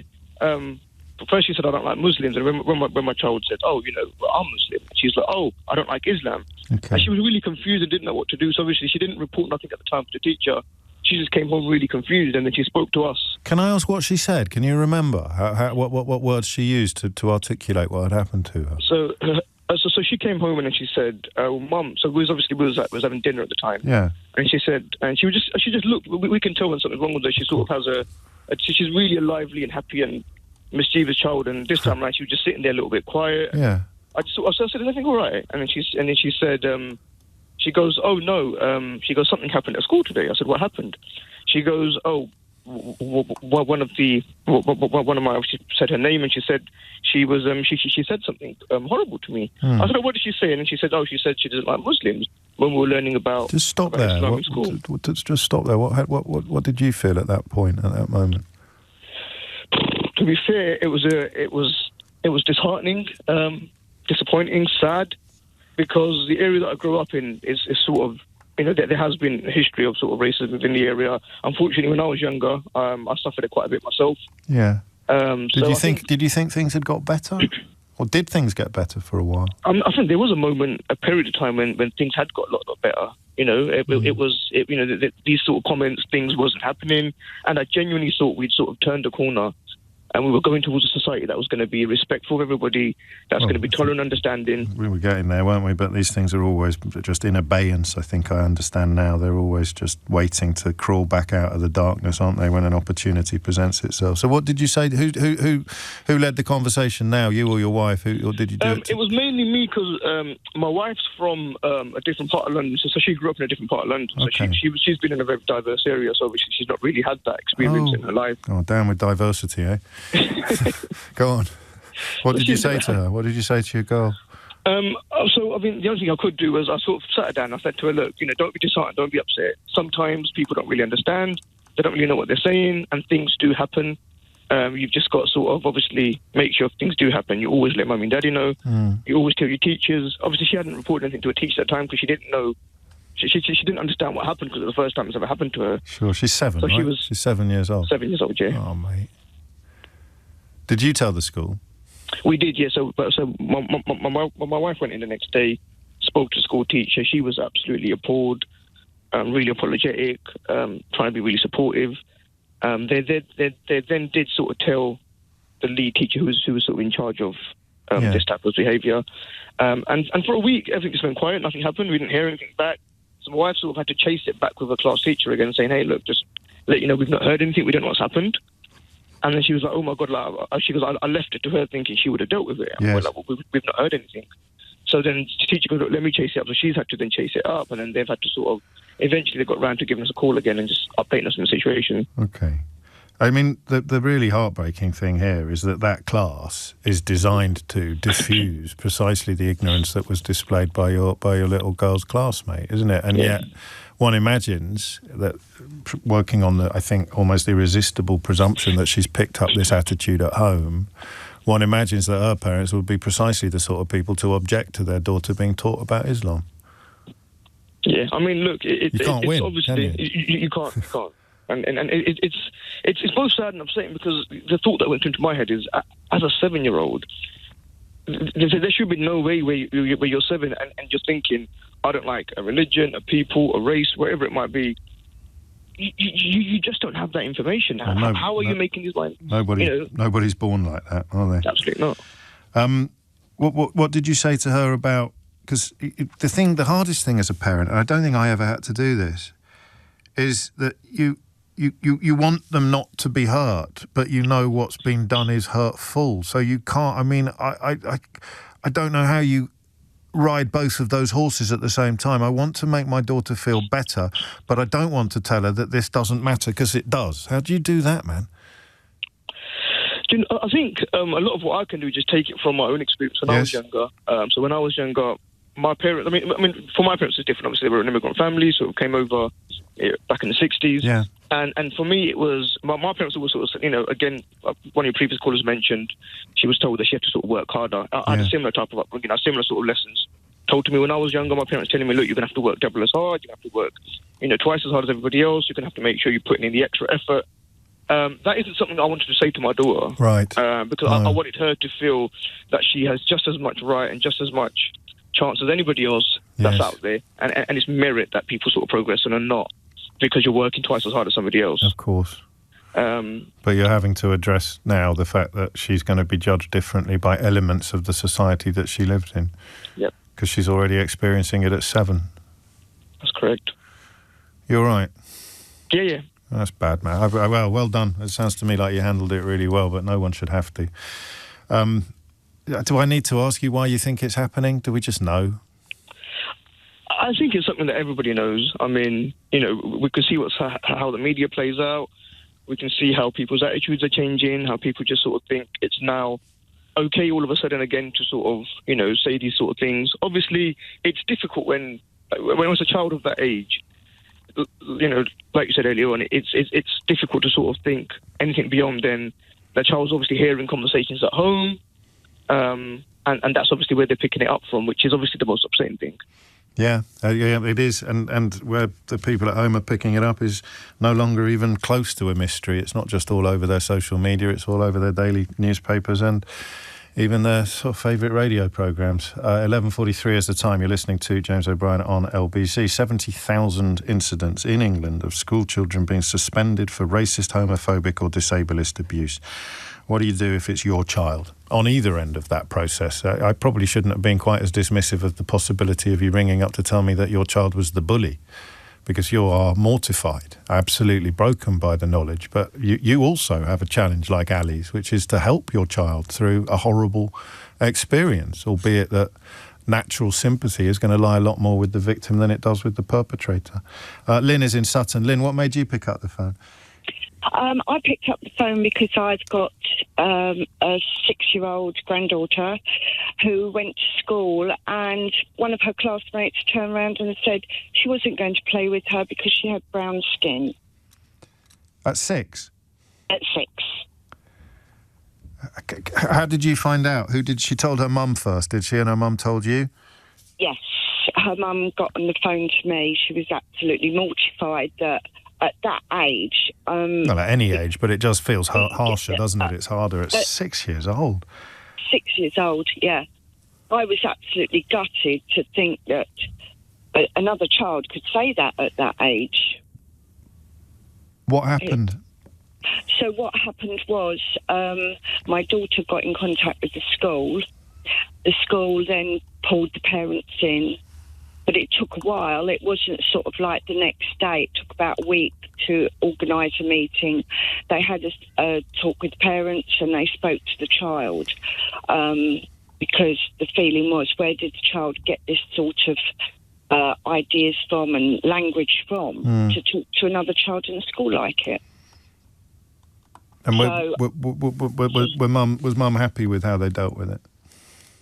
As happy as she could be. How they dealt with it, not what happened. I mean, she felt that her concerns had been properly addressed. Yes, she did. That's good. But she said you shouldn't have to go down to the school and be like this for a 6-year-old. I mean, my daughter is mixed race and my granddaughter's mixed race, and when I had to look after my granddaughter when she went to the meeting, she asked me, Nan, she said, why did she say it? Yeah. And I just had to turn around and say to her, the first thing that came into my head is because you're special, and people sometimes can't understand special people, so you've got to be patient with them. They get a bit jealous. That's very generous of you, isn't it? I mean, because your top priority is helping her while simultaneously wanting her to feel less pain. And as I said to Ali, not wanting to tell her that she shouldn't be hurt by it, because it is just hurtful. It's a horrible thing. It's the worst thing you can say to a 6-year-old. Yeah, you could see it in her face. You could see her mind thinking it over and thinking, why was it said to me? Why, it was that question, why? First time it happens must be absolutely, I mean, for everybody involved, the very first time it happens must be like something shattering. Yes. Never knew it existed until that moment. Your granddaughter probably never knew that racism even was a thing, never knew that her skin colour was an issue, and then suddenly it is, and it will be for the rest of her life. She even questioned it with me because I'm white. Right. She said, but you're a different colour from me. So it really had a profound effect on her. Well, thank God she's got so much love in her life, Lynn, from you and everybody else, because without that, these things become even bigger problems and even harder to deal with. I'm sorry. That's really, I don't know why. I mean, both of those stories, probably because 6 and 7, they're the ages that just seem, I don't know, it wouldn't be better in any way if they were 15, but it's just the idea of, I think it's the idea of innocence being taken away, isn't it? I don't like Muslims. I don't want to play with a brown person. It's the innocence that's been taken away there by another child who's had their innocence taken away, actually, by their parents. Yes, because I think, nowadays we've got, like you say, so much media, TV, going on that we're unaware that the kids are, when they're young, soaking it up. Cool. The message they're getting is that it's okay. You know, you've got a woman in Parliament who says she doesn't like seeing brown faces and black faces on the television. Sarah Poachin is her name. So why on earth would someone think that there was anything wrong with telling a little girl with a brown face in their classroom that she didn't want to play with her? I don't like playing with people with brown faces as a 6-year-old girl. I don't like seeing brown faces on the television as an actual member of Parliament. And look at who's queuing up to defend these people. It's not just the absolute far right. It's an awful lot of people who've spent years pretending not to be, queuing up to defend them. Honest Bob Jenrick and the rest of them. Absolutely extraordinary, the speed with which this is happening. And if you don't believe what I'm saying about the adults, have a look at what the children are doing. 70,000 of them suspended for racist abuse. Well, 60-odd, I think, for racist abuse, but horrible numbers also for disableist and homophobic, because you never get one without the other. You don't need to be Martin Niemöller to know that they come for one group first, and then when that's over and done with, they come for another group. 11:49 is the time. James O'Brien on LBC. 52. Something rather extraordinary has happened. I don't know how much attention you were paying to this programme back in November, when it wasn't the most listened to speech radio programme in the history of commercial radio, but it is now. Have I mentioned that at all? But we stumbled into a story that was almost unbelievable. It was a story of a pornographic novel written by a Reform UK candidate. And as a joke, and also partly because he's doing so well these days, he sometimes needs taking down a peg or two, I set Henry Riley the impossible task of turning it into a series. And inevitably, Henry being Henry, he rose to the challenge, and we had a short... Well, Henry, you take up the tale. It began in November. Let me remind listeners who were listening back then, this was regarding Councillor Rob Ford, who was a Reform councillor on Kent County Council. He then defected to the Independent Reformists on Kent. Yes. Since we spoke about him last, he's actually defected to another party called Restore Britain, which was set up by a former Reform Is that the People's Front MP. Of Britain, or the Britain People's Front? This is Rupert Lowe, who was a Reform MP. Let me just remind you what happened. This was Councillor Rob Ford speaking back in November. I'm currently taking legal advice regarding defamation of my character by KCC, by Reform UK and KCC, that occurred on October the 13th. I intend in the coming months to pursue this with vigour. A few days ago, I discovered so-called complaints against me, all relating to my novel writing. It's astonishing that my name can be defamed simply because I wrote an erotic novel and got it published by a major company. And I then mentioned it to a few people in the building behind me. It's a shame that our great nation has come to this. Thank you. As Rob Ford... Do we know how the legal case is going? I haven't had an update on that. This is I've got actually the bad boy here. I know you love Diaries it. It's been on your desk for months. Colourful life. Just it's got post-it notes coming out. Coming out of its ears. Just to remind you one passage. Yes, yelping please. And bashing the bed sheets. She wraps sheets around her wrist anyway, so you sort of get the Does it fall open at that bit, Henry? It does, yeah. No, there's one on every page. Then we had an instalment with Nadine Dorries, who's written a number of books, of course, best-selling. Did we give it a name, the feature? I think it was Riley's Reform erotic novel of the month at one point. But we found another one. We found another one. There was Nadine Dorries. Now we've got one today. And this is the individual who's standing, Rob Kenyon, in the Makerfield by-election. Really? And he has written a book. Sorry, there's so many sheets. It's good. Well, the average review on Amazon is 3.3 out of 5. That's not bad. It's very good. It's definitely him. It's not two people with the same name. No, definitely him. Because I've got a listener called Rob Kenyon, who is not Rob Kenyon, and he's having quite an interesting time of it at the moment. No, definitely him. Yeah. He's. I mean, one review says very easy to read, would definitely make a great film. Buy it, so you won't be disappointed. Best book you'll read this year. So good reviews on various sort of places. That was Amazon.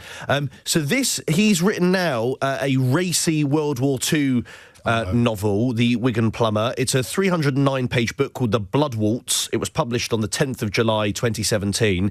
It's described as an epic journey of one man's attempts to readjust an alternative future while wrestling with his moral compass, lust and ego.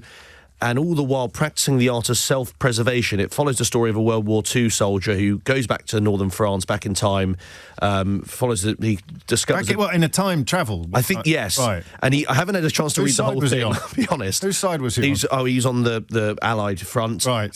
He discovers the advice of a dormant Nazi bunker, he then ends up falling in love with a high-ranking Gestapo investigator's wife. Oh. And teams up with a secret agent.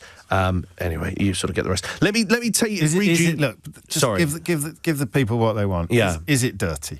There's some interesting bits. Some I can't. I've put some in front of you, James. There's some the sort of top of the pile. I don't think you'll be able to read. But this. Let me read you one particular bit. This is from Rob Kenyon. Yeah. "One vodka martini, please," said Clyde, as he watched in amusement at the squirming Rater as he struggles to keep his eyes from Anna's breasts. Anna is the Gestapo, the wife of. As she pulls her shoulders back and slides her fur coat off the back of her shoulders, rocking from side to side in the process. "Thank you," said Clyde as the waiter walks away. They both sit down. The open bosom of Anna's dress catches Clyde's eye. She notices him...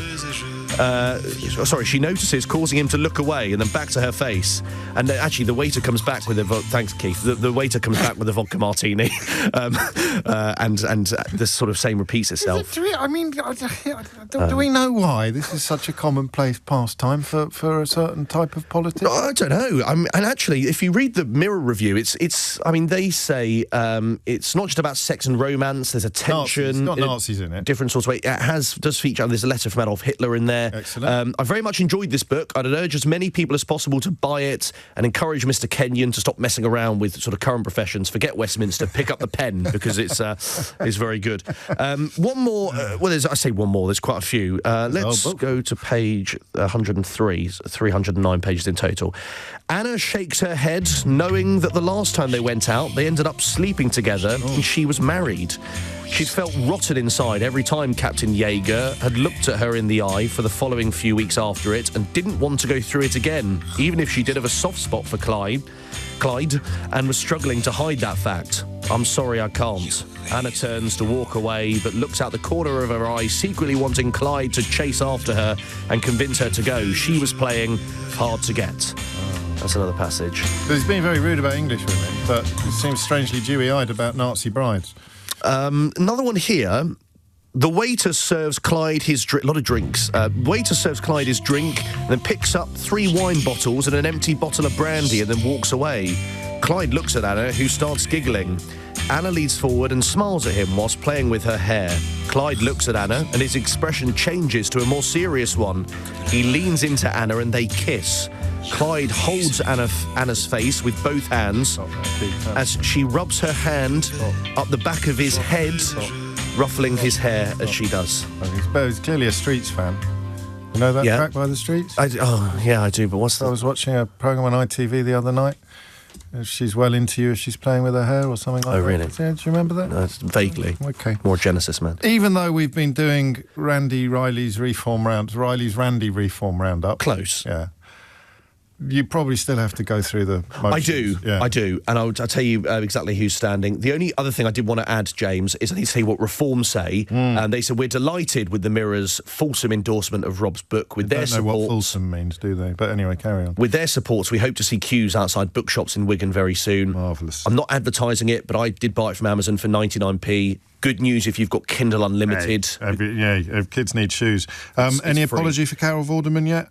Are we aware of? Hang on, I've got the answer. Asked directly if he would like to take the opportunity to apologise. Mr. Kenyon says, I think I've addressed the issue. No, you haven't. Anyway. £6.99 in paperback. And the candidates, Jake Austin for the Liberal Democrats, Count Binface for the Count Binface Party, Andy Burnham for the Labour and Cooperative Party, Dan Clark for the Libertarian Party, John Alfred Dyer, who's an independent, Ed Gemmell from the Climate Party, Paul Gould, an independent, Howling Lord Hope from the official monster-raving Looney Party, Rob Kenyon from Reform UK, Robert Pownall, an independent, Rebecca Shepherd from Restore Britain, Sarah Wakefield from the Green Party, Peter Ward from Rejoin EU, Bring In PR, Michael Winstanley from the Conservative Party. Flipping it. And I suppose, I forget exactly what the rules are, but if any of them have written erotic novels or sort of Nazi novels, then we would probably have to cover that as well next week, will we? It's a good point. I will actually inquire with all the candidates, see if they have. Do you think we get another one? Well, that's 3, and there's been... Well, was there not a 4th? Was it just... Well, there was a semi-one, because I thought David Bull, who's the former chairman, who is no longer the chairman, I thought he had written one, but it turns out it was more sort of sex, self-help, sort of educational books. I did buy it. It didn't really fit in. There are a lot of new reform councillors, James, so I'll be... could be a lot of books. Finding out. And if anyone... genre, an entire shelf, an entire section of Waterstone soon could be dedicated to Riley's Randy Reform Roundup. It's not quite. If people do have tips... That's what I'm calling it now. James. Riley's... Riley's Randy Reform Roundup. Thank you. No? No, I like it. Yeah. I like it, yeah. I mean, I can't really believe there'll be another one, but I think I said that last time. You did, and the first time. And the first time. Obviously, as ever, Henry Riley's inbox is open, which is not a figure of speech. It's 12:02. James O'Brien on LBC.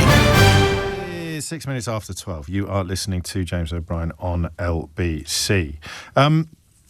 I've got quite a lot to get through this hour. I have a unhinged headline for you. I have a rather helpful illustration of why, for a certain type of politician, the racism and the misogyny always goes hand in hand with the climate change denial, because I accept the first two are really easy to prove, but the third one is a little bit trickier because it's not... Well, anyway, there's a very helpful example of what happens when a climate change denier is asked proper questions by a proper journalist. I've got a wonderful full disclosure for you this week, featuring Russel T. Davies, the screenwriter, well, the writer, script writer responsible for all sorts of hits, showrunner of Doctor Who, of course, when it came powering back to vintage form, also the writer of Queer as Folk, and countless other television dramas, but his new one is so of a piece with what we discuss together every day, ties entirely into the conversation we were having in the last hour about children, homophobic bullying particularly, but also racist and disableist in schools. 70,000 suspensions,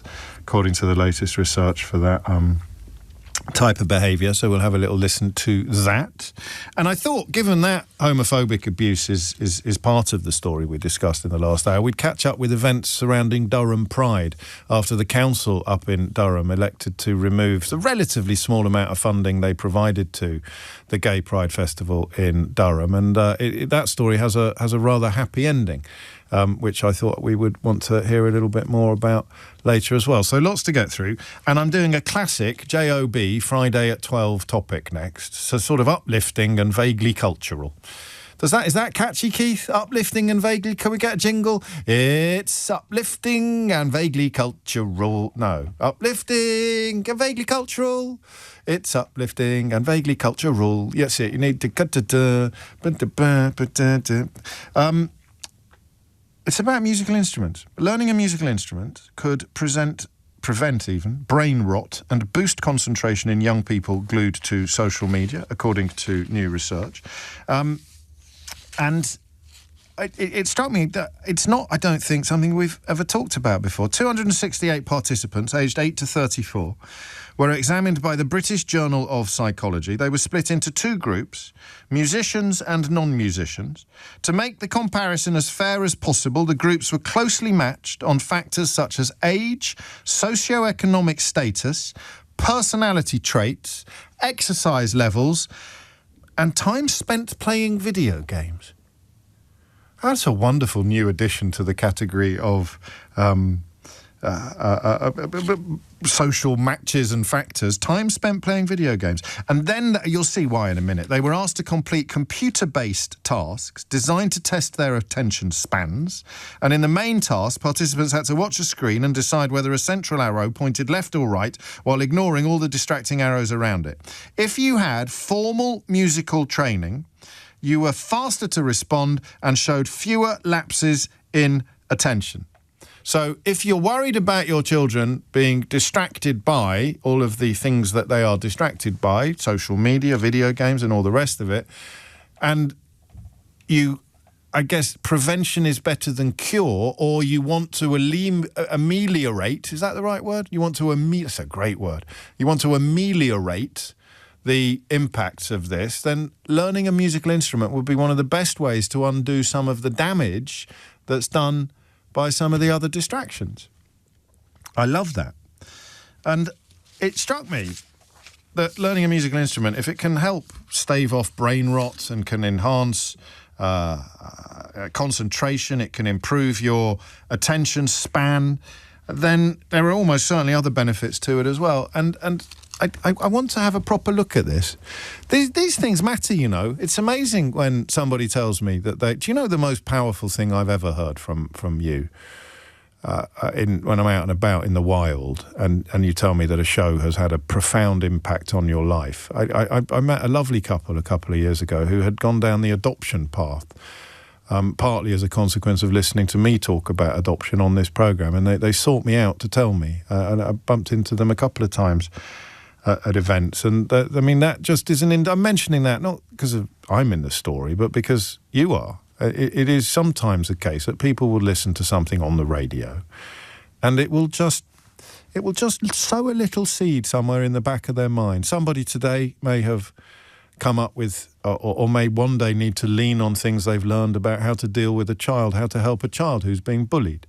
You know, you just never know when some of the stuff that you stumble across listening to the radio may actually assume a new resonance in your life and matter in ways that you didn't foresee. I'm not being pompous. I'm just thinking that we might, by the end of this, have prompted a few people to either get their children to take up a musical instrument or to take one up themselves. Because this, like art, like drawing and painting, this is one of the great sadnesses of my life, is that I have not got as far as I have been able to establish a musical bone in my body. And I have tried. I can play Take On Me by a-ha with one finger on the piano. And I can do a kind of happy house piano, almost, I mean, it is technically a percussion instrument, the piano. Did you know that, Keith? Because it's hammers. So it's technically a percussion instrument. You wouldn't think so, would you? But it is. And that's how I play it. I play it like a drum. So I just sort of go dun dun dun dun dun dun dun dun dun dun dun dun dun dun dun dun dun dun. So I can do that. It's rubbish. Drives everybody potty. But I derive pleasure from it. I've done that since I was a kid. My mum is a brilliant pianist. Absolutely brilliant. So they tried. And I had lessons. And nothing ever landed. And I took up the drums. That's not the same. I mean, I wish I could play the drums a bit better. That is a percussion instrument, Keith. You're right. Well done. And then I took up the drums. But it's not quite the same to be on your own with a musical instrument and to be able to make beautiful music. I think that my friend Scott he's actually a brilliant musician and a brilliant artist. But he was round at ours the other night and he was doing some pictures. He drew a picture of Wayne in Basildon, actually, would you believe? And it was brilliant. And that is something. It's a bit. I don't even think that I've got an analogy for it, because I'd like to say it's as if you speak a language I don't speak. But I speak languages. But to be able to make music or to make art are things that I am probably going to go to my grave regretting the fact that I could never do. And I want to know what difference it makes to your life. I mean, Reece, you're very kind to point out that I was a junglist early in my career. I did actually lay down a banging jungle track. I know what you're thinking. Would you possibly play it out, James, a little bit of it? I don't think so, but I think you can find it on YouTube. Drum and bass, actually, technically. I did it with MC Shabba, an artist of great repute, a collaboration. I'm not even joking, actually. If you've just tuned in, you probably think that I'm ill. But I did record a drum and bass track with MC Shabba about 20 years ago, and it was pretty good. It was not very, very, very little to do with me and everything to do with my friend Shabba. But extraordinary that you remember that, Reece. Thank you. I want to know I want to know where you go. What is this place you go to that I have never been to? So I have been moved by listening to music. In fact, I told you, didn't I? A couple of years ago, I went to a classical concert at a church in Chiswick, actually. It was a free classical concert. And I caught myself crying. Is there a mafia film where the mafia don is sitting in the box at the opera and he's got tears streaming down his face? It's not The Godfather, is it? Is it the guy? Anyway, I remember watching that and thinking, God, I wish that happened to me. That must be amazing. It's a bit like that Keats line about wanting a life of sensation rather than of thought. So look, I can do it with poetry. No, I'm never going to share it with you. Is it Shabba D or Shabba? Anyway, I'm never going to I can write poems. I wrote poems as a kid, and some of them were quite good. So I go somewhere then that I don't go to normally. But I've been moved by listening to music, quite extraordinarily moved on a few occasions. Most recently at a James concert, actually, at the O2, where it was a transcendental experience. It was just magical, truly magical. I sort of lost track of time. But I can't play anything. And I want to know two things. The first is, what happens?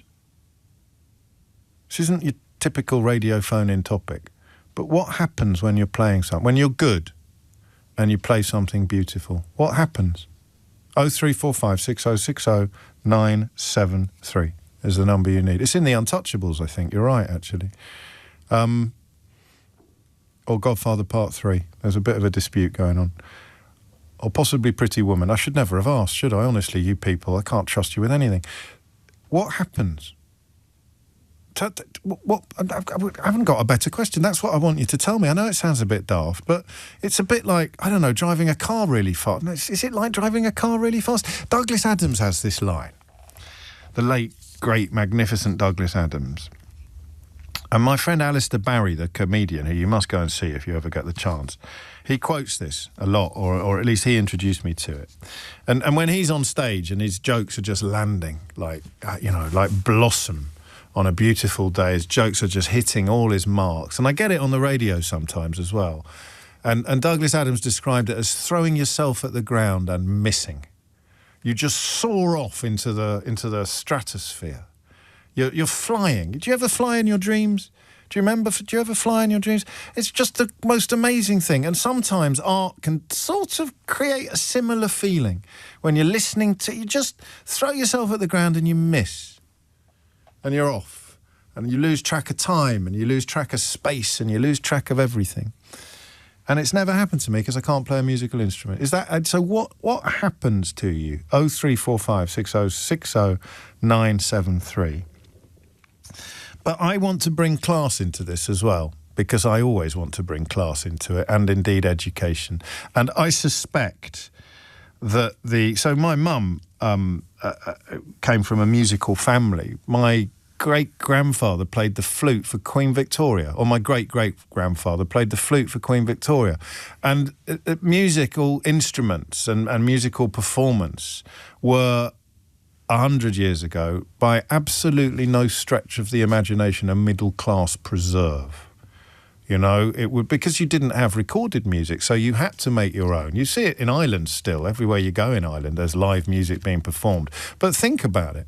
The Brentford Museum, the Musical Museum in Brentford, has an extraordinary collection of pianolas, which were the sort of pianos that you stuck things in that would then play. That was your first real mass access to recorded music. Before that, if you wanted to listen to music, you had to play it.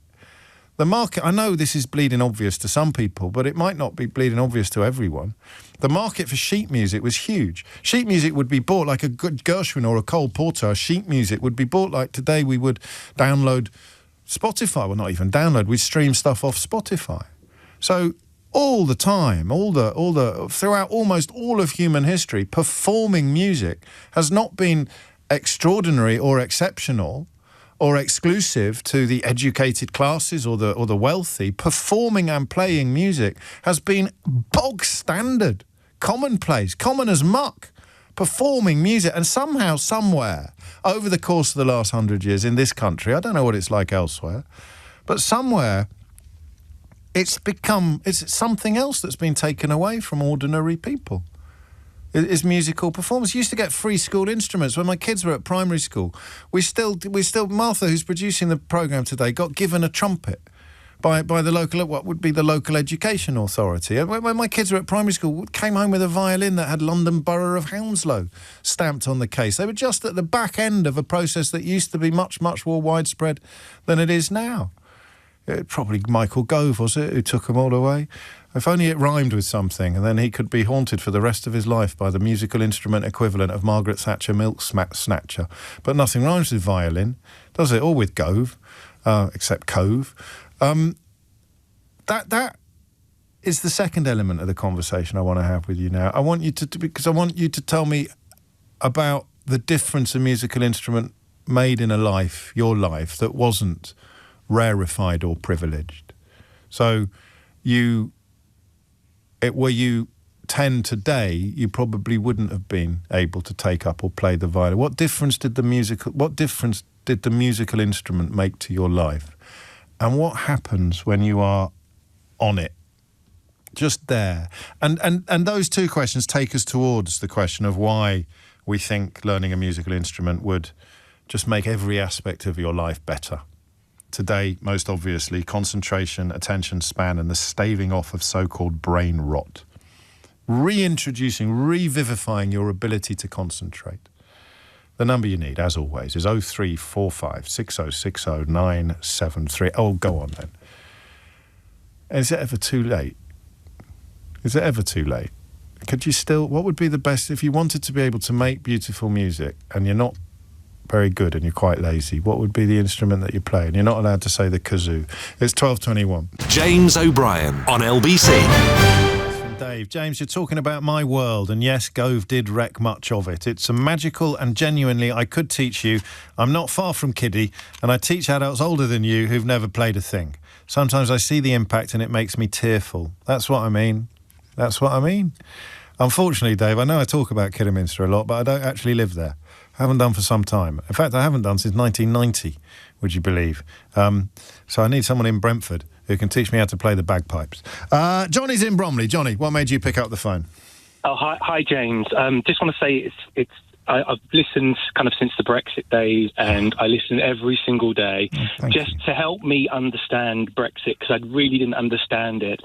And I just absolutely love your show, and this is the first time calling in for me. So that was a lovely thing to know. Thank you so much. Do you understand Brexit now? I understand how it happened. I don't understand what they thought was going to happen. I don't think any... Well, they don't, and we never will. Carry on. No, thank you. So I've been playing guitar since I was a teenager. I grew up on a council estate, and my father passed away when I was 10. That's okay, but my life has always been filled with music. My mum playing the likes of Rolling Stones and James Taylor and Cat Stevens on the kind of vinyl records, and I never particularly wanted to play music, but I got given a guitar for Christmas one day when I was about 16. And it's absolutely changed my whole life. Every kind of step through my life into my 20s, when I was kind of brought with depression through my 30s, it's been there. It's been that saving grace, and it's not. And you pick up a guitar, and it takes you to somewhere where nothing else can. No one else can, and nothing else can. And you realise that when you can make a sound, and then you can string some chords together, and then you can string a song together, and then you start writing music, and then you start performing that music to other people, and the feedback you get back and the emotion that you convey in them is just... It's just absolutely beautiful. There is nothing like it at all. That's amazing. I mean, it's probably not a question you can answer, but what would your life have been like if you'd not discovered this? I think I probably would have gone into acting. Yeah. Because I'm a very creative person, and also I have, like your friend, I'm an artist as well. I was an artist, and music's just taken over the time alongside the full-time job. What's the difference? What does music give you that all the other outlets don't? What is? I mean, you've done a pretty amazing job of putting it into words, but probably. Do you know? I did an interview. I saw him again last night. Actually, Mark Constantine, the co-founder of Lush, who is such a lovely man. And when he did Full Disclosure, he talked about synesthesia and the fact that sometimes he would have found it easier. He's got a lovely new book out called Dear John. It's by his friend Jeff Osman, and it's all about his life story and tracking down his father, who had disappeared when Mark was 2. It's such a lovely evening. It's such a lovely company, Lush. But the synesthesia, it struck me halfway through the interview on Full Disclosure that some of the questions I'd asked him, he would be happier answering with smells. Yeah. And when I'm asking you to describe a feeling with words, I'm thinking you'd probably be able to do it better with your guitar. Possibly. And certainly with lyrics and singing as well, which I think is just as much of an instrument and something that you can be taught to do. I love singing. I think I see. So with me in acting, I was part of the National Youth Theatre. Oh yeah. And I did a few little things, but then kind of life and family and having a baby very young kind of got in the way. And you can always find room for music, can't you? You can. And with acting, I would be so nervous about going on stage. Okay. I would be... and even now, talking to you, I'm a bit shaky. You're getting the tummies. In my little postie van here. Love it. We're big with postmen and women. I suppose that music gets a bit... But, well, oddly, given the context of this conversation, when you're on your rounds, you quite like to have voices in your head. I've either got you coming out of my phone or music. That'll do. What are you talking about? This is music. This is music, Johnny. I love it, mate. You've nailed it. You've got us off to a perfect start. Thank you so much for the kind words as well. And do you want to know an amazing LBC coincidence? When I was with Mark Constantine last night for the launch of Dear John, the book that his best friend Jeff Osman has written about him, I met one of Nick Abbott's regulars. Gabe Imbeau, who you have heard on Nick Abbott's show, is a photographer who took the picture of Mark Constantine that's on the cover of his new book. How about that, eh? For a bit of LBC family. Speaking of family, Jack's in Kidderminster. Hey! Can we get a sound effect for callers from Kidderminster? I only get about one a year. Can we get some fireworks or something like that? Jack, what made you pick up the phone? Hi, James. Hello, long-time listener, first-time caller. I had to ring him when I heard your topic of conversation because it's a subject that I'm really passionate about. Coming from a musical family, my mum, my granddad, my uncle used to play in the local brass band. So when I was a child, I was kind of dragged up with it, really. Is there a local brass band? Did you grow up in Kidderminster? I grew up in Cleobury-Mortimer. There was a local brass band in Cleobury-Mortimer? There used to be two. There's one now. Nobody tells me anything, Jack. Carry on. I was so glad that I was brought up with music because it's played a massive part in my life now. It's offered me some fabulous experiences which I would never have had before. What do you play? It's also introduced me to lots. I play the cornet. Oh, lovely. Yeah, played with lots of different brass bands around the West Midlands. Played at some fantastic venues. I mean, brass bands, they're made up of amateur players, so nobody gets paid. You rehearse once a week. You get to meet lots of different people. I was going to say, you've always, if you play an instrument, particularly an orchestral instrument, you've always got a social life, haven't you? Absolutely, definitely. Yeah, made some really good friends. I also teach in a primary school. In Kiddie? At my previous, not anymore, no. Okay. I used to teach back in Clibbury, somewhere else now. But at my previous school, I was music lead, and I fought hard to get the music service to come in. Tell me what happens. Tell me about instrumental lessons. Tell me the best experience you had of a child responding to music in a way they'd never responded to anything else. Yeah, so academic subjects, if a child doesn't necessarily experience success in an academic subject, they absolutely can experience success with a musical instrument. Yes, so of course somebody who... A sense of achievement, a sense of mastering something even, or making genuine, measurable progress. Definitely, and it's more than just developing those musical skills, it's developing those life skills as well, things like resilience and practice, hard work, in an era, lots in that report rung true, in an era where you've got games where you can achieve something straight away, that instant gratification. Playing a musical instrument, learning it requires you to, patience, yes, of course time, effort. It makes perfect sense when you think about it. If you've learnt those skills, then you're going to be harder to distract and you're going to have better powers of focus, aren't you? Better powers of concentration. Have a crack at putting into words what you feel when you're away with your cornet, when you're just flying. Oh, have we lost Jack? He's flying. It's 12:30. That's appropriate enough. He's paying better attention to the time than I am. Give Jack my best, see if you can make sure he's all right. I mean, I'm sure he is. It sounded like the phone had just disappeared. Before we head towards the news, Anna has risen to the challenge of writing a poem for Michael Gove that will be as resonant through the ages as Thatcher Milk Snatcher. Because I explained that Gove doesn't really rhyme with anything helpful. Would you like to hear Anna's attempt? It rather proves my point. Gove went up to Hove. He stole our violins. He killed our hope. Hey? James O'Brien on LBC. It is 12:34, unhinged headline incoming. But first, some rather nice news, because goodness knows we need it, although it begins with some rather unpleasant news. And it does tie in, sadly, with the story we were discussing in the last hour about the surge in homophobic abuse as well as racist and disableist abuse in English schools, because it was reported not long ago that that Durham County Council had withdrawn a relatively small amount of funding that they previously provided to the Durham Pride event.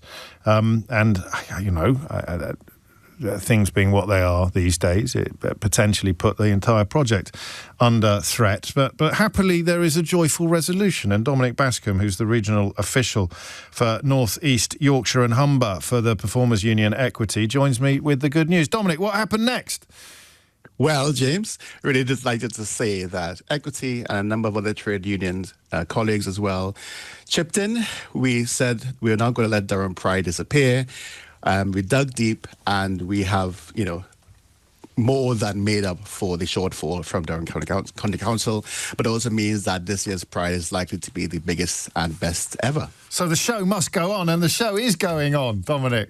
Do we know why? I mean, it's a Reform UK Council, isn't it, inevitably? Do we know why they withdrew this funding in the first place?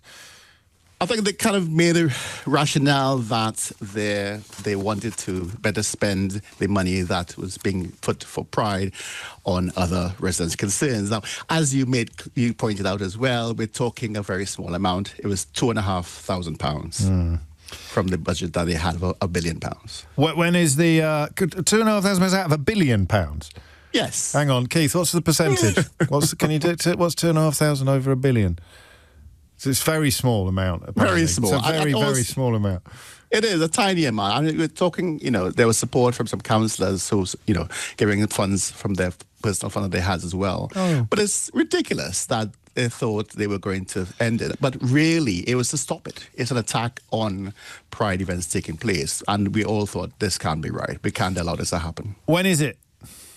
So this evening, there's events taking place, and tomorrow, you got all the banners, trade unions, and lots of acts performing as well in Durham. I was struck by the involvement of some of the miners' organisations or ex-miners, because that wonderful film Pride details how members of the LGBTQ community collected enormous sums of money or worked tirelessly to raise money for striking miners during the 1980s.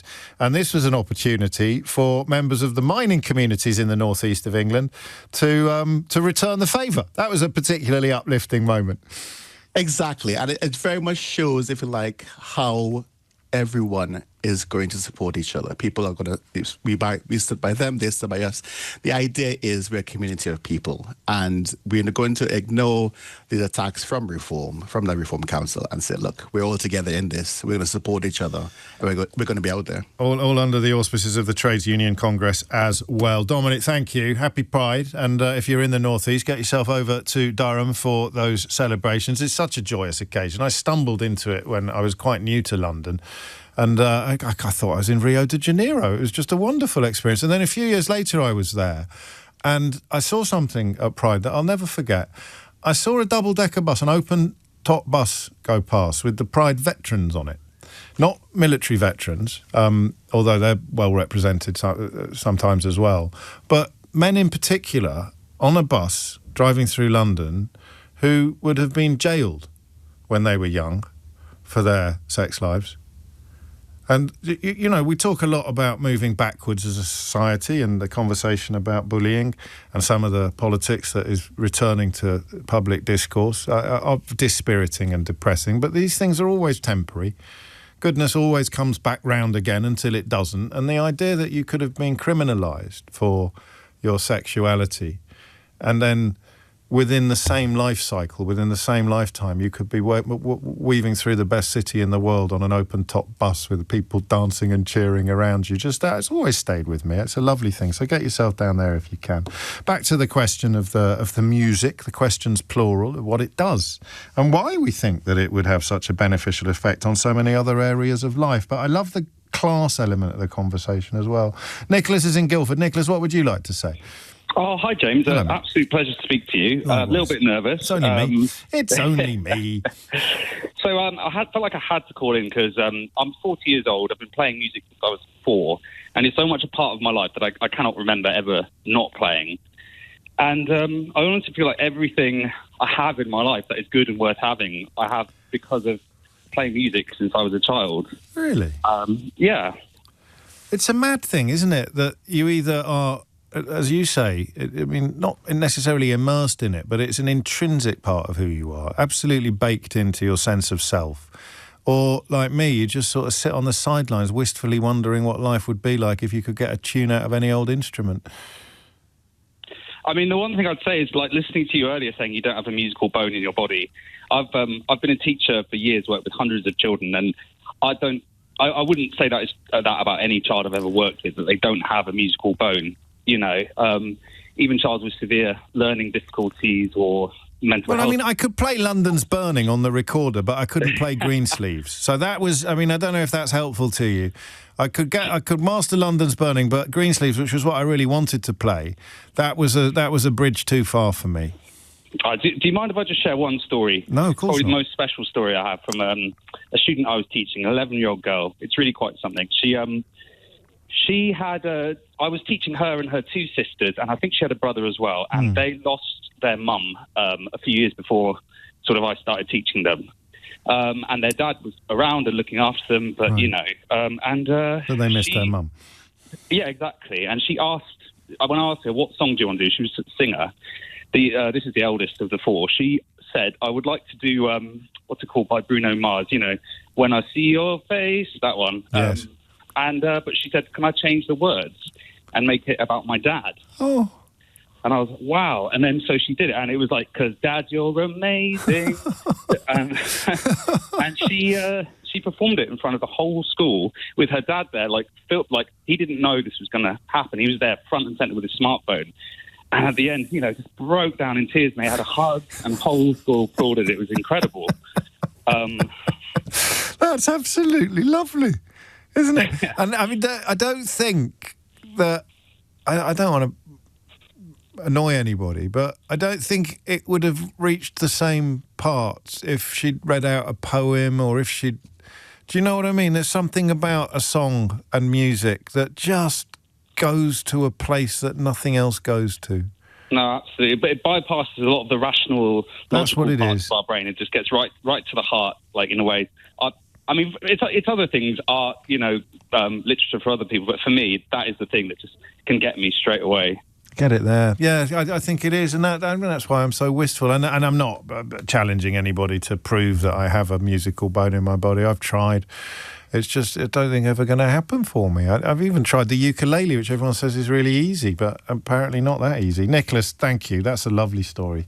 12:42 is the time. In fact, I'm enjoying this so much, I'm going to postpone the journey into the heart of Richard Tice's brain that I had scheduled for you today, in being asked some questions about the climate change that he is absolutely convinced doesn't really exist, and being quite roundly humiliated in the process in an interview with Bloomberg. But why spoil a lovely Friday afternoon with reminders of what's going on in the wider world? And that's another beauty of music, isn't it? It's a kind of sanctuary, a step away, right? With all good art, whether you're reading or listening or playing, or you just manage to step away for a moment from the travails of normality, of normal life. Ali's in High Wycombe. Ali, what made you pick up the phone? Oh, hello, James. Hello. Music is my absolute... It's that line again. That's the second time on the same line that the phone... Are you sitting on anything in there? Is anybody accidentally leaning on the thing? That's well, we'll try and fix that up. Alan's in Leeds. Alan, what would you like to say? Hi, James. Hello, Alan. I'm about the same age as you. I took up the drums in my mid-30s. Oh, yeah. I enjoyed music from an early age. My dad used to play the guitar, but they sent me piano lessons, violin lessons. It never really stuck. And the funny thing is, it was the... do you remember Guitar Hero? Yeah, I do. Yeah, I loved that. I could do that, actually. Maybe I'm doing myself an injustice. I could rock at Guitar Hero. Well, that's what got me into it. I mean, I wasn't bothered about the Guitar Hero, but then it evolved and Rock Band came out with the drum kit. Oh, I remember. I never got really that. Took to it. Did you? but as it evolved, I bought a Yamaha electronic drum kit, and you could plug that into the PlayStation and play it like the proper drums. It would teach you how to play the drums. Are you serious? Yeah, serious. I had a Yamaha DT Explorer. It was, you could plug any instrument in as long as it had a MIDI output. So a guitar or a keyboard. My daughter plays the piano now because of it. And I was playing, trying to get Foo Fighters Everlong off, and it made my fingers bleed. And I thought, I'm going to have to take drum lessons. I'm getting to the point it's making my fingers bleed. And one of the best moments was my mates invited me to an open mic in Tamworth. And after the house band played, they asked if anyone wanted to get up, and I got up and got on the drums. Whoa! And how did you get on? I got a round of applause, and when I got back, my mates kind of gently swore at me and said, "Where did that come from?" And I went, "Well, I thought we invited you for a drink. We didn't actually think you'd get up and play the drums. We didn't even know you could play the drums." That's sensational, isn't it? And I took this to a mate's house. We all had a big barbecue. And while we were playing, his little son came up and asked if he could play the drums. I'd never met the son before. I didn't realise the son was severely autistic. Okay. And I just sat with him for about 30, 40 minutes, and he just took to it. And his mum was in tears at the end of it. He said, "I was going to stop you because you don't actually know what a struggle he has." And to see him on the drums, and he was still on the drums, and he must have been on the drums for about 2 hours. Good grief. Actually, we're going to have to get him because we've never actually seen him just take a spark to anything like that. And it was just based because of the music and rhythm. Because it just reached parts that nothing else had reached in I've still played the drums. I'm learning a bit of guitar, but I decided that I'm going to have to take lessons. That's brilliant. And I'm quite introverted, but there's something about when I sing or play the drums, I lose myself in it. That's what you want. Once I finish playing, I scurry off into a corner and finish my drink. Do you? But when you're on the stage, you're somewhere else entirely. When you're there, people can't believe they come up, and I'm sort of like quite introverted. I hear you. That's lovely. And I mean, that's inspiring as well. I don't use the word lightly because you know it's such an unlikely beginning. I feel bad now for giving up on Guitar Hero. Otherwise, I could have been like you. That's lovely stuff. 12:46 is the time. Alan, stay safe. James O'Brien on LBC.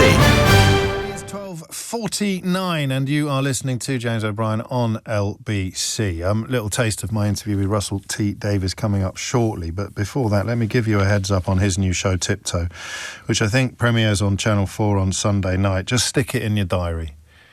Just trust me on this one, all right? If the opening scene doesn't grab you, then I've got nothing. The first scene doesn't make you just want to watch the entire thing in one sitting, then I don't know what will. Just trust me on this. And, of course, if you're familiar with any of his work, whether it's Doctor Who or Queer as Folk or Casanova with also with David Tennant, wasn't it? I mean, just the canon itself is, frankly, extraordinary, and I think, and It's a Sin, of course, was huge about, what was that, sort of early noughties, but early this decade, it was sort of about 2020 that came out. I loved that. This is up there with the best of his stuff, and everything he does is brilliant, so look out for that, and there'll be a little taste of the interview shortly. Let's see if we've got Ali's phone line fixed in High Wycombe. Where were we, Ali? Oh, yeah. Is that better? No, crystal clear. Excellent, wonderful stuff. I play the violin. Oh, yes. I remember being at my primary school, and somebody came to demonstrate that instrument. And that very day I went home, I remember sitting at the kitchen table saying to parents, "I want to learn this instrument." And bless them, they did listen to me, and I got lessons. And as I get older, music is so central to my life. And I really believe that music is so important. If it was central to the school curriculum, the academia would come in round the edges. Well, how can it not be if they've demonstrated that it improves concentration? Exactly. Which will come as a surprise to precisely no musicians. Absolutely, yeah. I mean, as I get older, I'm happiest when I've got my fiddle and I'm playing it.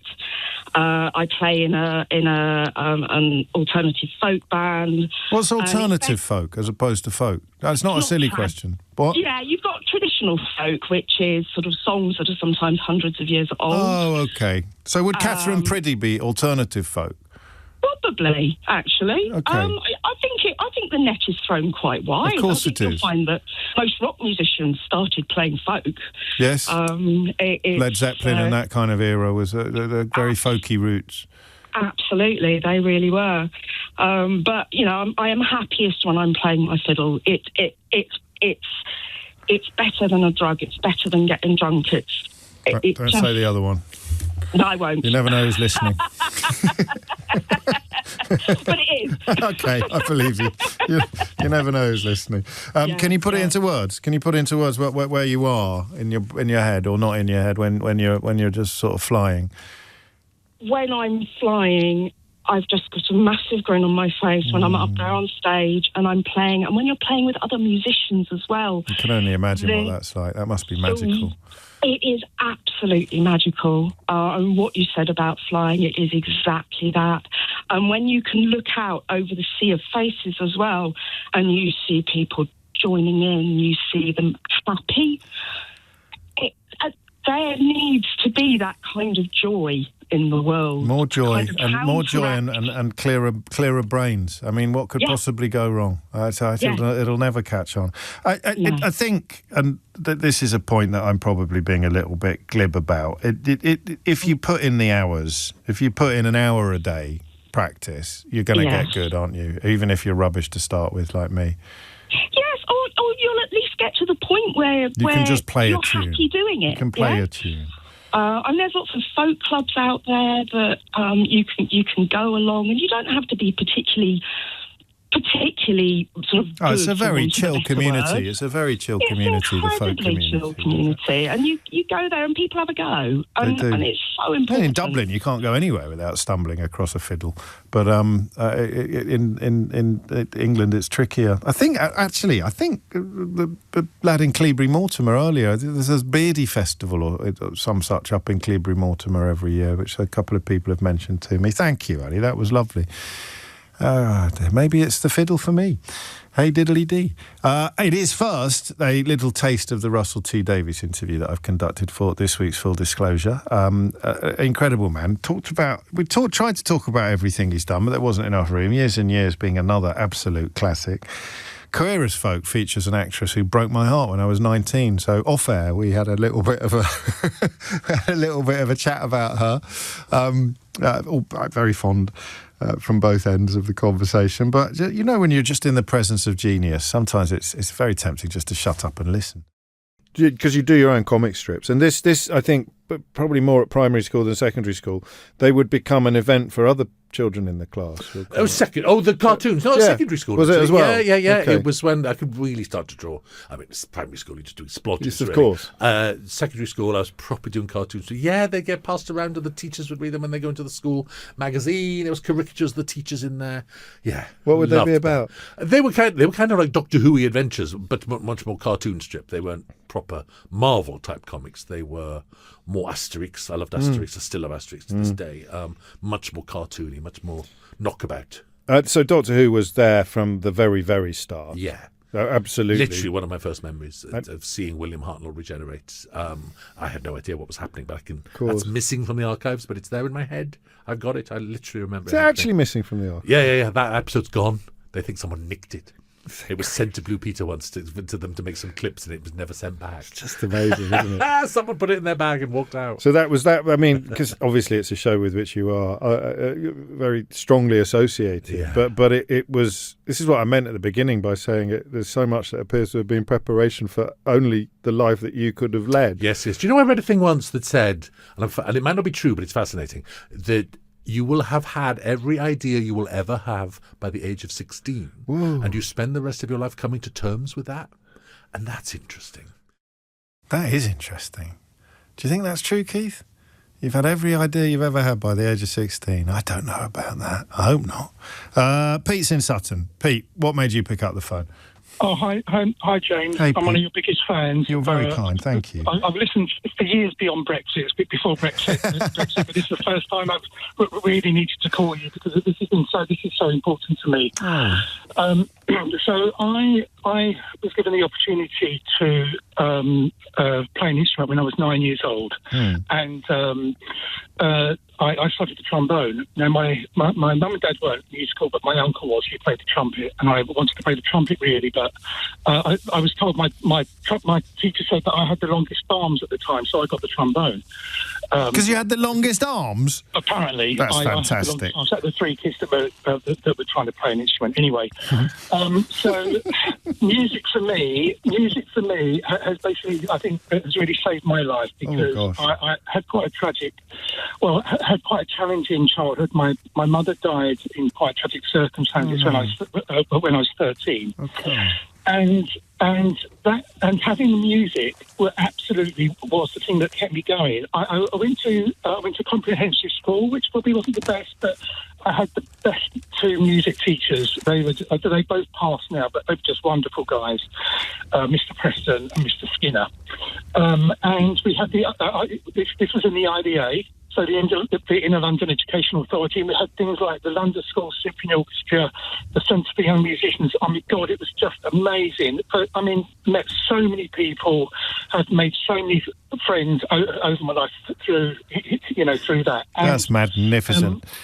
As a result, I went to do a music degree, so I had a music degree, and I went on to be a teacher. But now, I'm older than you, James. I'm 62, but now I'm doing the best job I've ever done in the world. I used to be a primary school teacher. Now I work with children with autism.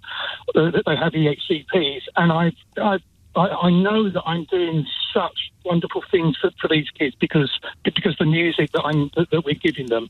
I work with some great colleagues, and it's just the most amazing thing. And you can see it. You can see the impact that your work is having on the faces and in the lives of the young people that you're helping. Because there's nothing quite like it, is there? As you discovered at 9 years old. No, absolutely. Can I just mention one thing? I know there's not much time, but I've been working with this young lad for 4 years now. When he came to the place I work in, he had been suspended from 6 schools. Yeah. And I introduced him. Sorry, a bit emotional here. Go on. I introduced him to the guitar and the trombone, actually. But now, does he have long arms? He is a genius. And really? He's just going to the Brit School. So shut up. He would be going to the Brit School in September, and it's one of the... I feel so proud that I helped this young lad who... You didn't just help him, Pete. You've helped him turn his life around. Congratulations to you both. And he's going to be a superstar. I've got no doubt about that. Oh, watch this space. Watch this space. He'll be thanking you from the stage of the Grammys, I hope.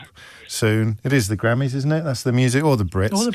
Yes, of course it is. Stay safe, Pete. Well done. That was lovely. That was really, really lovely. Have you still got long arms? It's great. It was great to talk to you. It's good to talk to you. If you missed any of today's show, you can listen back on our free Global Player app or the LBC app, where you can also stay up to date with all the latest news, videos and opinions. You can listen to a range of podcasts, including Full Disclosure and James O'Brien Daily, best bits of this show every day. So do download the official LBC app. It's free from your app store now. Coming up at 4 on LBC, it's Tom Swarbrick, but now it's time for Sheila Fogarty. Thank you very much indeed, James. James O'Brien on LBC.